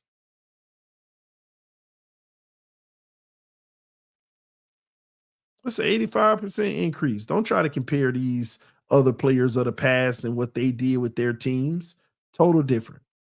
I don't know how to explain that so many times. So it's tough to win in this league. And I really think that if you don't do something, if you don't end up with an elite quarterback, then you're really good or great guy. You need to do something while they're on a rookie deal and got everything around them. You got to win you a Super Bowl. Because if you miss that window, it's solid purgatory. After that, it's solid purgatory. What do I mean? You'll win 9 to 11 games every year and get bounced in the first and second round. You'll become the Buffalo Bills. You'll become the Dallas Cowboys. Now, some people are happy with that. But excuse me if my aspirations are Super Bowl. And I can see the rat race of being good enough not to be good enough. And I'd rather scrap that trajectory covering me for the next 10 years and even bomb out with a 7-win team until I find the correct nucleus to get us to actually be that real squad going to Super Bowls. That's just my philosophy on it. And that's what a lot of people don't like. I'm telling y'all, even if we win one playoff game, if we become the Dallas Cowboys for the next 10 years, that sucks to me. Because I'm going to be honest, down this trajectory, eventually you'll win a playoff game. You might get one. And we're going to go crazy like we won a Super Bowl. But some people feel like that's enough. That's good enough. Of course, I want to win a Super Bowl, but let's just start one step at a time. But that one step at a time, you got to realize based off of the salary cap, you don't go forward after this season. You go backwards with talent on the roster. Because now new contracts are starting to kick in. No more rookie Waddle. No more rookie Jalen Phillips. No more rookie Holland. No more rookie Tua. No more rookie.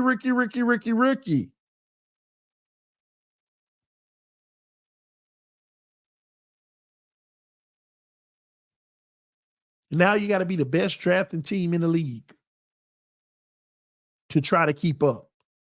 Zero confidence in that. And some people say, well, that's normal, TD. Nah, you know what set us back and put us in this situation? Is nobody want to pay attention to how many players Greer picked that failed that could have set us up for success. What if he would have actually picked a corner over Noah Igbenogany that would have hit?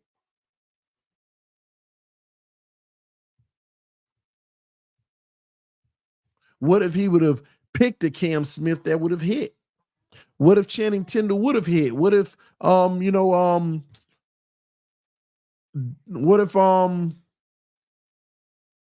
what's his name? Hunter Long, yeah. What if Hunter Long would have hit? All these players, man, all these offensive linemen, what if they would have hit?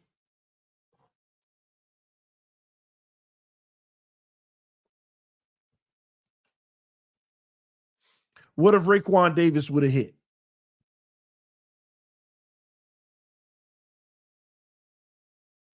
All up and down this roster, man. All up and down the roster. Does every GM hit every single pick? No, but you're not paying attention. You're not paying attention what I named. I can't grade you off of Waddle. We knew that's a guarantee. You see, we're praising the guaranteed hits. But what we're not recognizing is Greer took the easy way out on a lot of our picks. Why did you use a first round pick on Chubb and immediately pay big money? You couldn't draft the Chubb and save money for 4 years? Why did you immediately send a first round pick, a second round pick, and a plethora of other picks for Tyreek? You couldn't draft a receiver to build? I understand it's Tyreek, but you couldn't draft the guy? That would have saved us so much money and we could have had the best O-line in the league, which would have made life easier for some of these weapons that we're talking about right now. Why did you send a first round pick for Jalen Ramsey? That could have been another player. Oh, but you wasted it on Cam Smith and Noah Igbenogany. I want you to think about that. Then, and another thing I need you to think about is this. If we don't win this year and they move on from Chubb, you wasted our first round pick. If Ramsey ends up leaving eventually this next year or the year after, and we didn't win, you wasted that first round pick. Those same players you drafted could have still been on the roster growing. But we would have had more money to have a better roster. So I'm not saying he should hit on every pick, but don't lose sight of the fact that we're raving about the free agents he brought in because he can't draft. He drafted Waddle. Give me like who like some of these picks should be is a guarantee almost.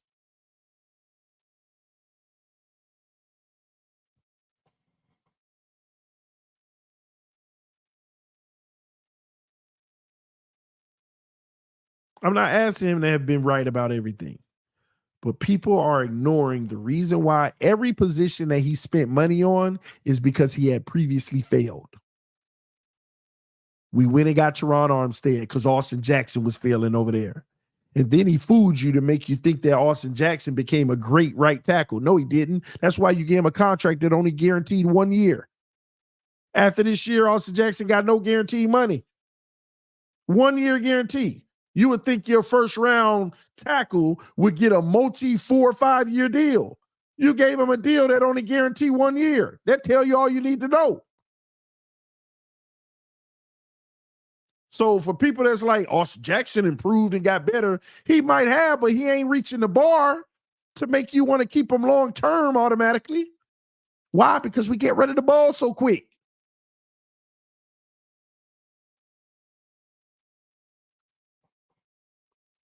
That's why you paid Armstead. You can go all through the roster. You paid Armstead, that's why. You drafted Hunter Long, Hill and had to bring in Jonnu Smith. Why?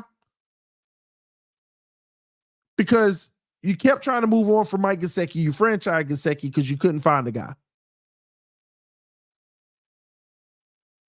You wanted to move on from X and you couldn't. You drafted Noah Monogamy. You wanted to move on from X the next year. Noah ain't no good. So you Byron Jones and hoping that he can take over. Now Byron Jones starting to get hurt and you still stuck with X. And now you go draft Cam Smith and you still got stuck with X. And now you move on from X because you had to. And then you had to go get Fuller.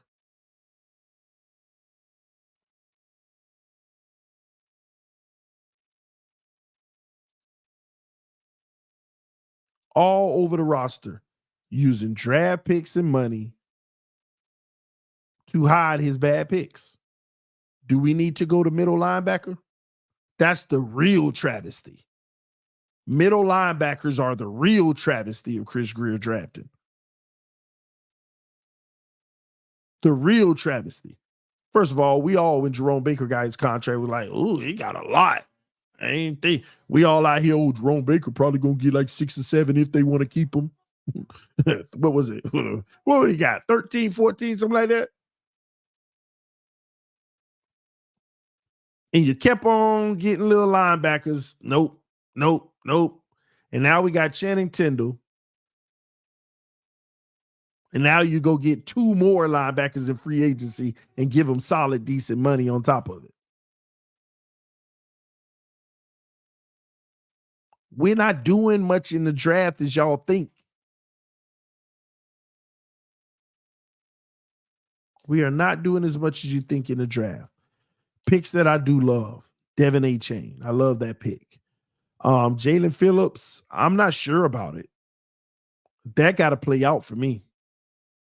Can't say anything about Chop yet because we ain't seen him in the NFL game. Waddle, excellent pick, but who would have ever thought that would have been a bad pick? Tua, if we really want to be honest, jury's still out. We could pay him whatever we want. Jury's still out. Holland, got to see. Nobody want to have that conversation about Holland, especially in big games. Good safety, though.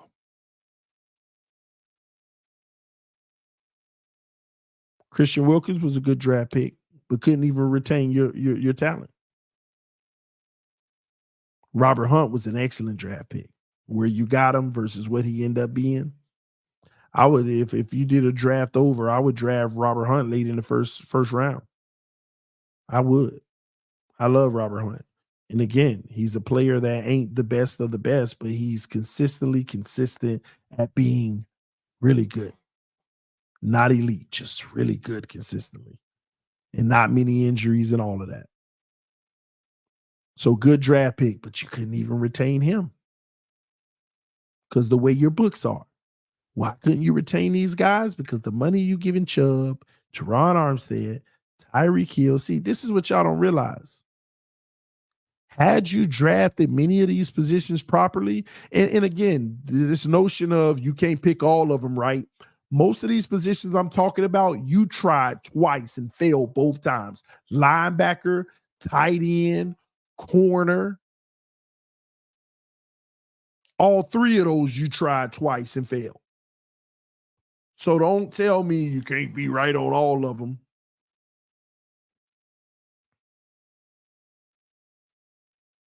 But if you would have gotten half of them right, you would have had all that money to maybe keep Wilkins, Hunt, or just investing in more players. But we would have had a great O-line because we would have been young. This is why teams like the Texans are in a great spot. CJ Stroud ain't going to be getting money for the next 2 to 3 years. They drafted all those young people that nobody knew about, developed them. Now they're good players. And now they can go in free agency and ball out like they just did. They were already a playoff team and they balled out like crazy in free agency. Why? Because they drafted well. They paying all these low salaries with good players. And now they got money to go in free agency and not just field the team, but get some of the best quality depth you can find.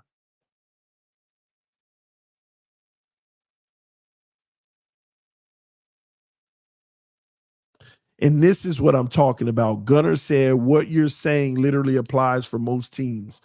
No. It only applies for the general managers that screw up. There are a lot of teams doing it. They're actually drafting better. I just gave you a prime example. When you draft well like Houston, right? And some of your stars are on rookie deals. Now you could take that money and make the roster even better. We didn't do that. Most of our stars weren't on rookie deals. What y'all fail to realize is at some point we went out and traded and paid stars more than rookies. Count them up. Chubb, Ramsey, Armstead, Tyreek. These guys we went out and we actually paid. We gave the big money to. Now, what rookies were we talking about? And I'm talking about the elite, like who we consider like elite like that. Waddle, Holland, Wilkins, Hunt. I just named 4.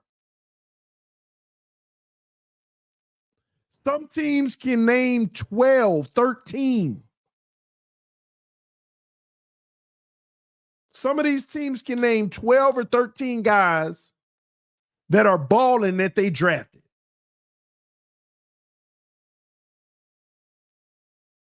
Seahawks, Steelers, Rams, Green Bay. These teams are drafting well.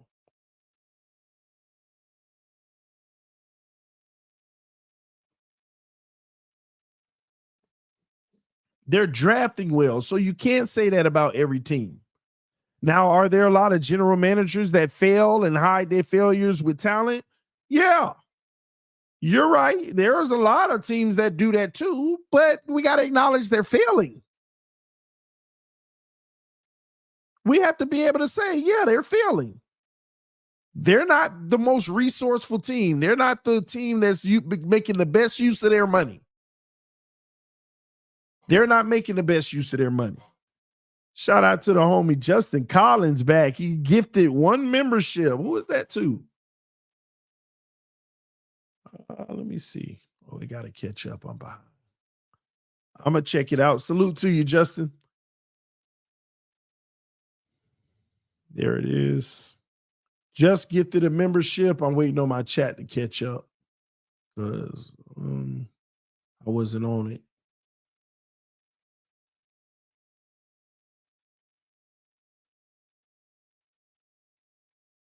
All right, he just gifted Ryan AP.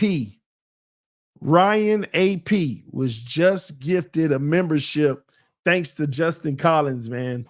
Salute to you, man. We appreciate that, bro. He always coming through showing love like this. Kurt Warner says we play too fast. What is anticipation? You right on the money, TD. This is why I feel McDermott got to get the F out of here. Bills have drafted real good outside of wide receiver, and they nailed their QB. And this bozo still can't over the hump. They are, but listen, man, I got to be honest with you. The Buffalo Bills, I'm sorry, bro. Y'all just a victim of Patrick Mahomes. You're a victim of Patrick Mahomes. Josh Allen is Charles Barkley, bro. Great. But I'm sorry, man. You kept running into Jordan. And here's the reality. He's close to Jordan, but he just ain't Jordan. He gonna make plays. He gonna make the game nervous. But Jordan makes that one more. And I'm telling you, in today's NFL, there's so many good players that, bro, it's coming down to the one play. Which guy can make one play more than the other? I'm telling you, I've been noticing that about the NFL. Like, y'all got to look at it. Look at San Francisco versus the Lions. I might be off here, but the score was like 38-35 or 35-33 or something like that. It was just like Purdy made one more play than Jared Goff. That's it.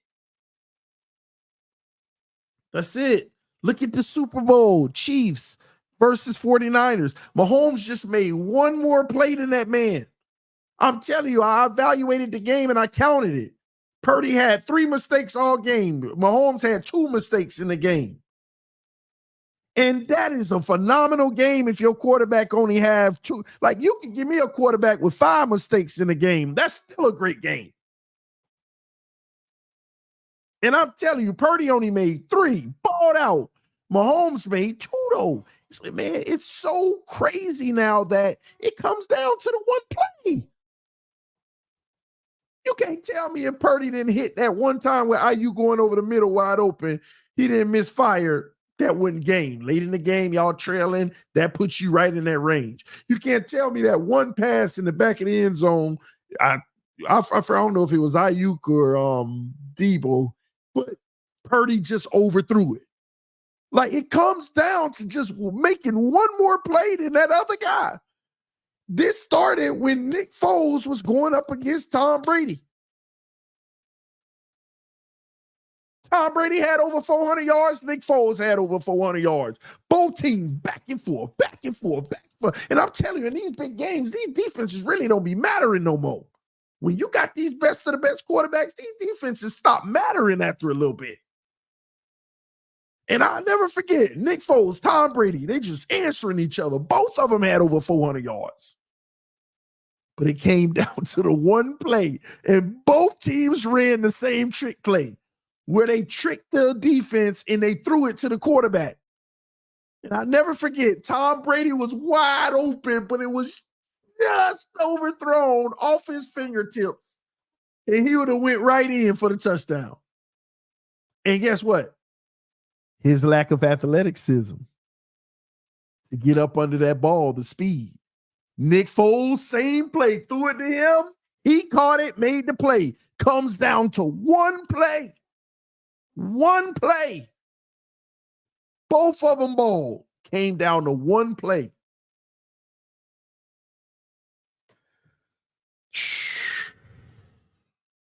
Did you get my super chat? Oh, let me see. Maybe I didn't. Oh, there it is. There it is. He said, real talk, what ifs?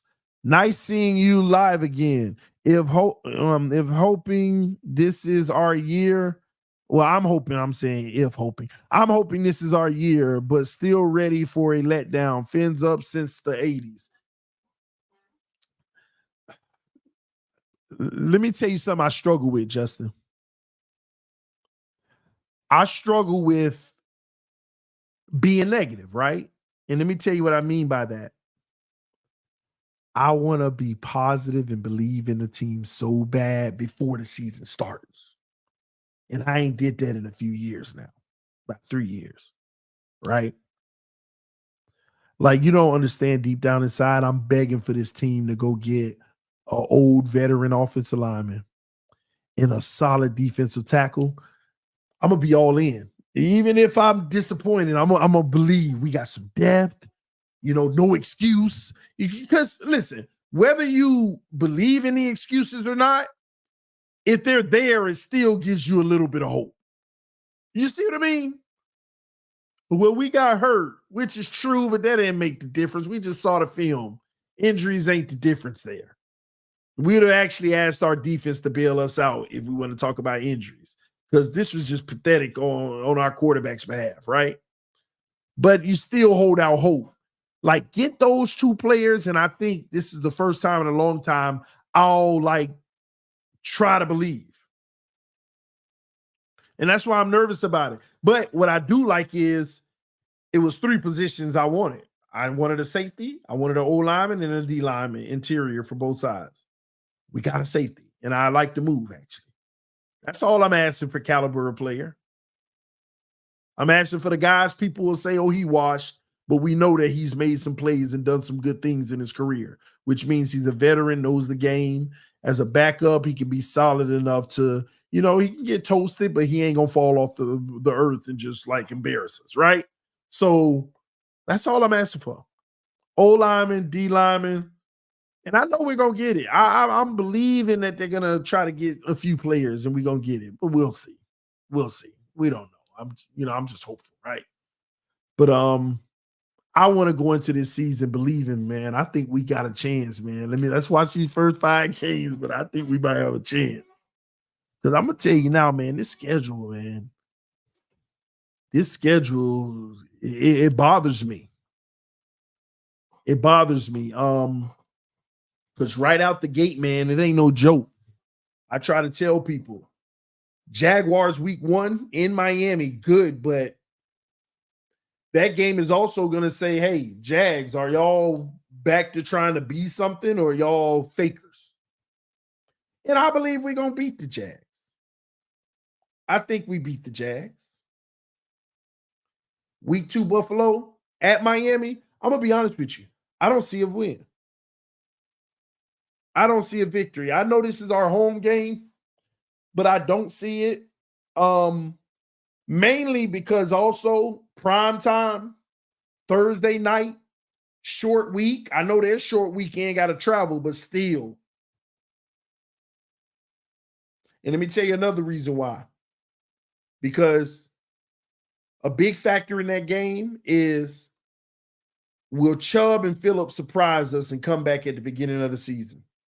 Which still might be rushing them back, but will they surprise us and be here at the beginning of the season? If they not here at the beginning of the season, Josh Allen will give us fits. Chop and whoever else, I keep forgetting his name. No. I mean, I like him, but no. You need your whole arsenal trying to slow that man down.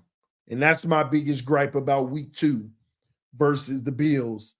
Are we going to have our best edge rushers on the field? And the odds are, I don't think we will. I'm 47. I'm ready to go. Yeah, I hear you. Let's do it. And again, I hope you can come to the event too, man. Hopefully we can link up at the event. But week 3, Seattle, I'm terrified about that game too. That West Coast swing in Seattle, in that dome, loud communication issues, as we've always had, as Teron Armstead even pointed out.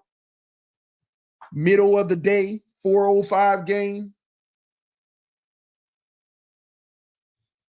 I'm not liking that game versus Seattle. I'm not. And that could have us 1-2. Now, I already know people are not going to agree with my record prediction, but I'm just telling you my concerned record prediction. That's 1-2 right there. Tennessee Titans. We're going to beat the Titans, but I hate the game because are we? Like, for some reason, we can't beat them to save our life. And they got a lot better, y'all. I'm telling you why. Like, people ignoring the fact they got 2 more really good receivers. They got a good running back to replace Derrick Henry. Their offensive line is still in shambles, but they did add 2 nice little pieces to it.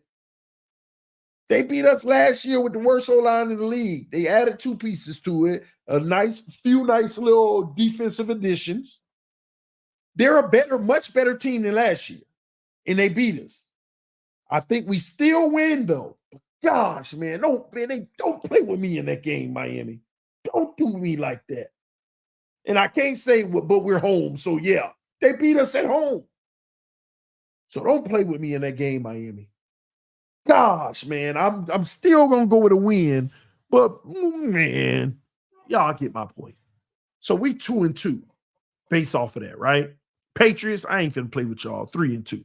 We ain't never losing to them again. Colts, man, that's the slept-on game. We got to see how Anthony Richardson plays. Now, what I do like is this is fresh off of a bye week. Yeah, fresh off of a bye. I do like that aspect of it. But we're on the road versus the Colts.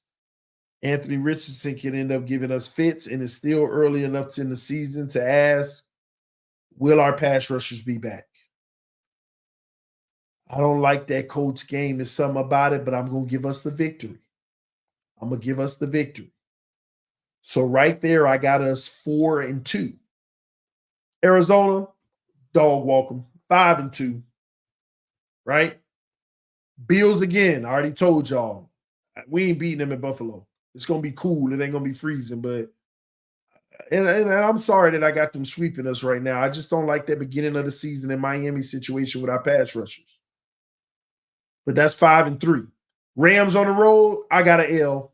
Convince yourself. I got an L. Primetime game, 8:15 at night. On the road, I got an L. That's 5-4.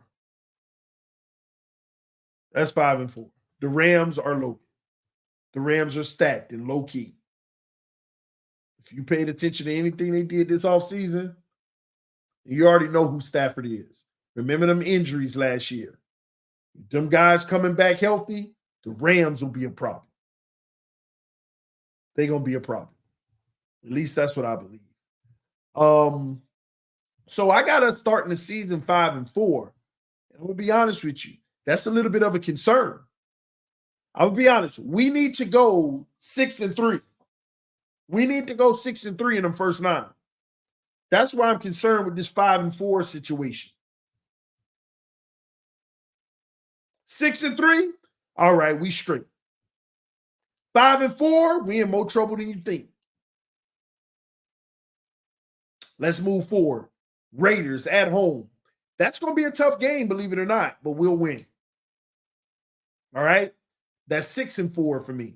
Patriots, 7-4. But then Green Bay in Green Bay, 8:20 at night. Night game. Thanksgiving time. I actually got an L on that game in Green Bay. It's going to be cold. It's going to be cold. It's going to be cold. 7-5 right there. And that's a good team. 7-5. Then the Jets come to Miami. I'll be at that game. 8-5. We're going to win that game. On the road versus the Texans. L.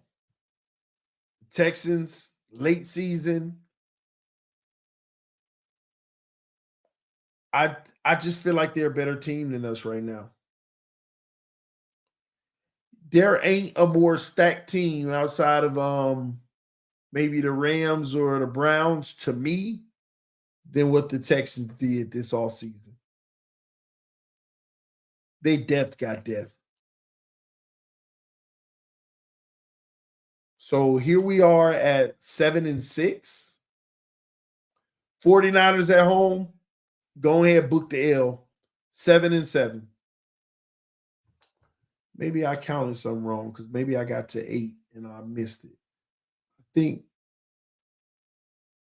yeah, it's 8-7 at this point. We're taking, listen, to me, we are San Francisco. They're more experienced. They got better trenches. Our weapons are speed. Their weapons are power. And their quarterback is more consistent than ours in the big games. L. Let me say that again. We are the 49ers. The differences are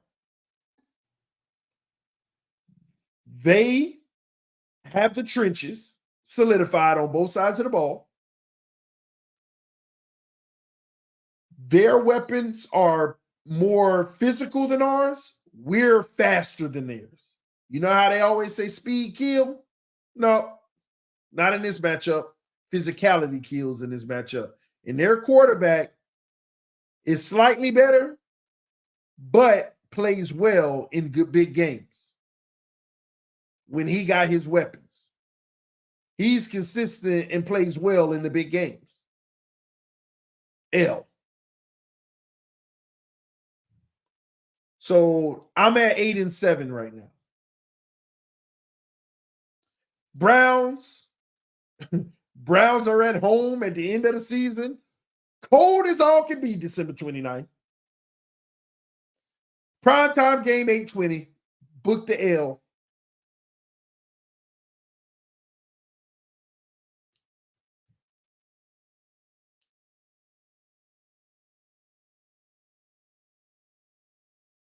Some ain't adding up because I had us getting 9 wins and I'm showing 8 right now. Because the last game of the season, January 5th in New York, L, freezing cold. If they stay healthy, L. How did I come up with 8 wins when I've been coming up with 9? Maybe I did name 9. Unless I had us sweeping the Jets. I don't know. That cold weather, I can't. 12-5 looks real reasonable, don't it? Don't it look real reasonable? Just like 13 looked real reasonable last year. See, here's what y'all got to understand.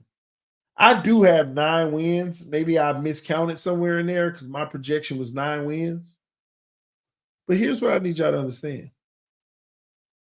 It ain't no different from last year's. Because when you look at it, us losing to the Jets when Aaron Rodgers went down, had that win. That's what happened last year. That's what a lot of y'all don't realize. What happened last year is we benefited from adding Aaron Rodgers. When he went down, get those wins. A lot of people say we might split with the Jets. Aaron Rodgers went down. We got both wins. Hopefully we get both again this year, but conventional wisdom will tell you, okay, you'll split. That's the smart thing to say. TD Phins talk, bro, you were wrong on last year's record. Yeah, I predicted 3 games wrong last year. I predicted 3 games wrong last year. I said our ceiling is 11 wins and our floor is 9 wins. So I said we'll win 10. And we ended up winning 11. So I was off by 1 game. But I was only wrong on predicting 3 games last year. Week 1 versus the Chargers, I said we would lose. Went down to the wire, we won. I said that we would beat Tennessee. I was wrong. We lost. Last but not least, I said we would lose to the Cowboys. And we won 5 field goals. And they turned the ball over 3 times within 5 yards of the goal line, the Cowboys. And they missed the touchdown by getting tackled at the 1-yard line before halftime. How fortunate were we? So I only got 3 games wrong last year. All the other games I predicted accurately. All of our wins outside of those, I predicted accurately. All 10 other predictions I predicted accurately. And all of them losses, I predicted accurately. I told you we were going to lose to the Chiefs both times. I told you we were going to lose to the Eagles. I told you we were going to lose to Buffalo. I told you all this. Every single game we lost, I told you we're going to lose this game. And I told you why.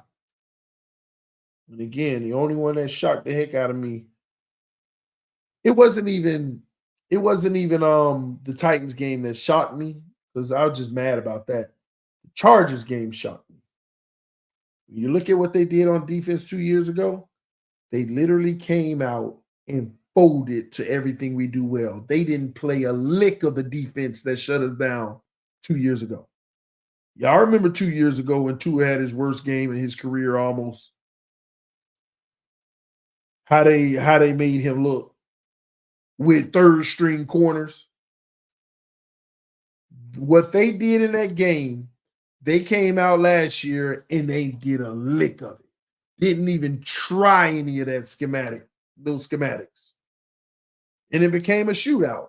And that shocked me. I thought they would pick up where they left off, run the same thing against us, and they didn't.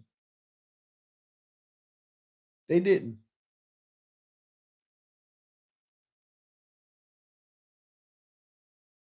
Baltimore, TD. What about Baltimore?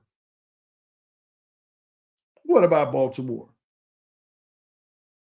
Are you talking about when I said we were going to beat Baltimore? You remember what I said on there, right? I said, y'all want me to be optimistic and positive, even though I know what's about to happen. We're going to beat Baltimore. Even though we know what's about to happen, we're going to beat Baltimore. That was when y'all was asking me to be positive. All right, I'll be positive. We're going to beat them, even though we know what's about to happen. That was that week that I kept saying that. TD, you and I was doing that in the Chiefs game for the playoffs too. We could beat the Chiefs in the playoffs, even though we know what's about to happen. TD, you have 5 new memberships. Wasn't me. Hey, did I miss it? Give me a second. Oh man. Check it out. Maybe I missed it. I might have didn't get the notification. And we still cooking. But it says Justin Collins gifted 5 TD Phins Talk memberships, bro. It was you. Salute to you, man. You just showing love, man. You showing love, man. Thanks, bro. Real talk. Let me see who they went to. Here they go. Well, hold on.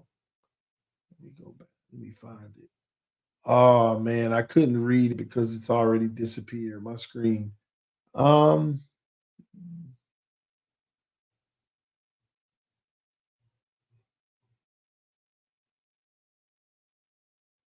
hmm.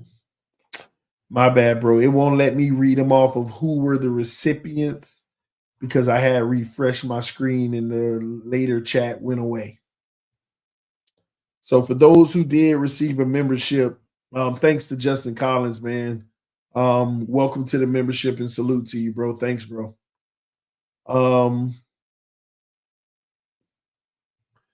Cap for Life said January 15th, Kurt Warner felt completely different about anticipation versus quickness. Yeah, man. Again. Cap got the link. Kurt Warner. Yeah, Cap just posted the link, said Kurt Warner critiques Tua.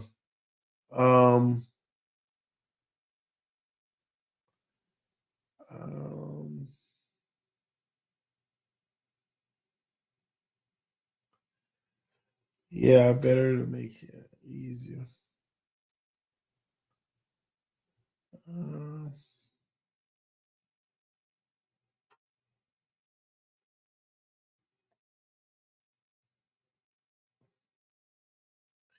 Yeah, I see the thread you saying, and Kurt saying he's not ready to go there yet because he thinks there may be issues with the concept.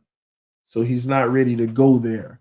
Because somebody said at some point, Kurt, you have to consider that just maybe two is not it. He said, you're right. But he does some things really well, better than anyone in the league. And I feel there are some issues with their concept, so not ready to go there yet. He holding out hope for him, man. It ain't nothing changed. This is the season over, but now it's a different opinion. He looked at the film. This was the conclusion, and now we wake up this week, and it's a different opinion. Yeah.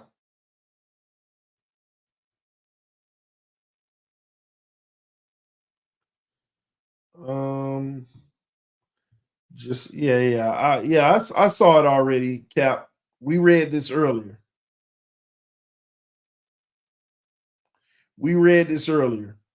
But Dana, listen, you could put that all over Twitter and everything. They're not gonna care.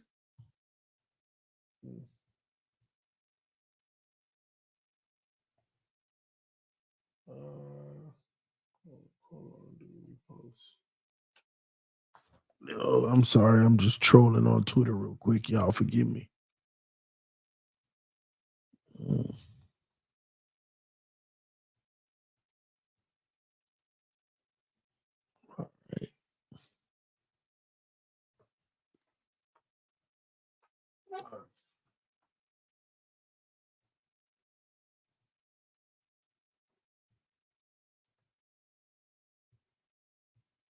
All right, we good.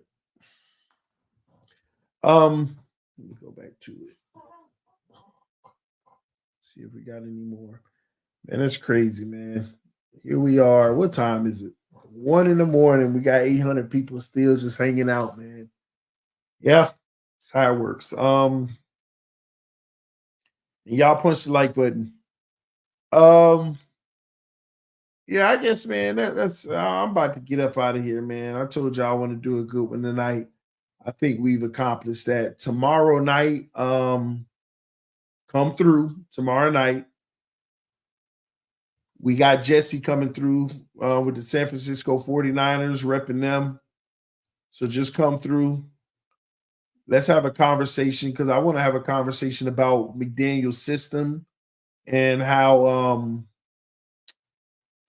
because Jesse made some good points to me about the system because he pointed out 6 quarterbacks that 3 of them ran the system and all the things they have in common. They never can get over the hump. All the quarterbacks that run this system can never get over the hump. You talk about Matt Ryan, you talk about Purdy, you talk about Jimmy G, you talk about Tua. And the crazy thing is, out of all of them, at least all the other ones have playoff success. We're the only ones that don't. At least they have playoff success and can't get over the ultimate hump. And they have playoff success immediately, first and second years, right away. Here we are, even in this new system, 2 years about to go on 3, and we still can't even win that first playoff game. Matt Ryan, Jimmy G, Purdy immediately hit the ground running in this system. Immediate playoff wins. They just can't get over the hump. And we're not even getting over that first hump that they already got over, in which they still fall short of. So it'll be an interesting conversation tomorrow night. We'll have it. We'll break it all down, get his perspective, how he feels about Purdy in that situation, that system. Is he the type of guy that you want to pay long term? Has he done enough, proved enough? So it'll be a good stream tomorrow. Y'all come through. Thank y'all so much for tuning in, showing love and support as always. Oh man. Let me see here. Any last comments? All right. Hump is a mountain for Tua. Purdy is young, proven player. Yeah, but can he get over the hump in this system? That's going to be the question. That's the question.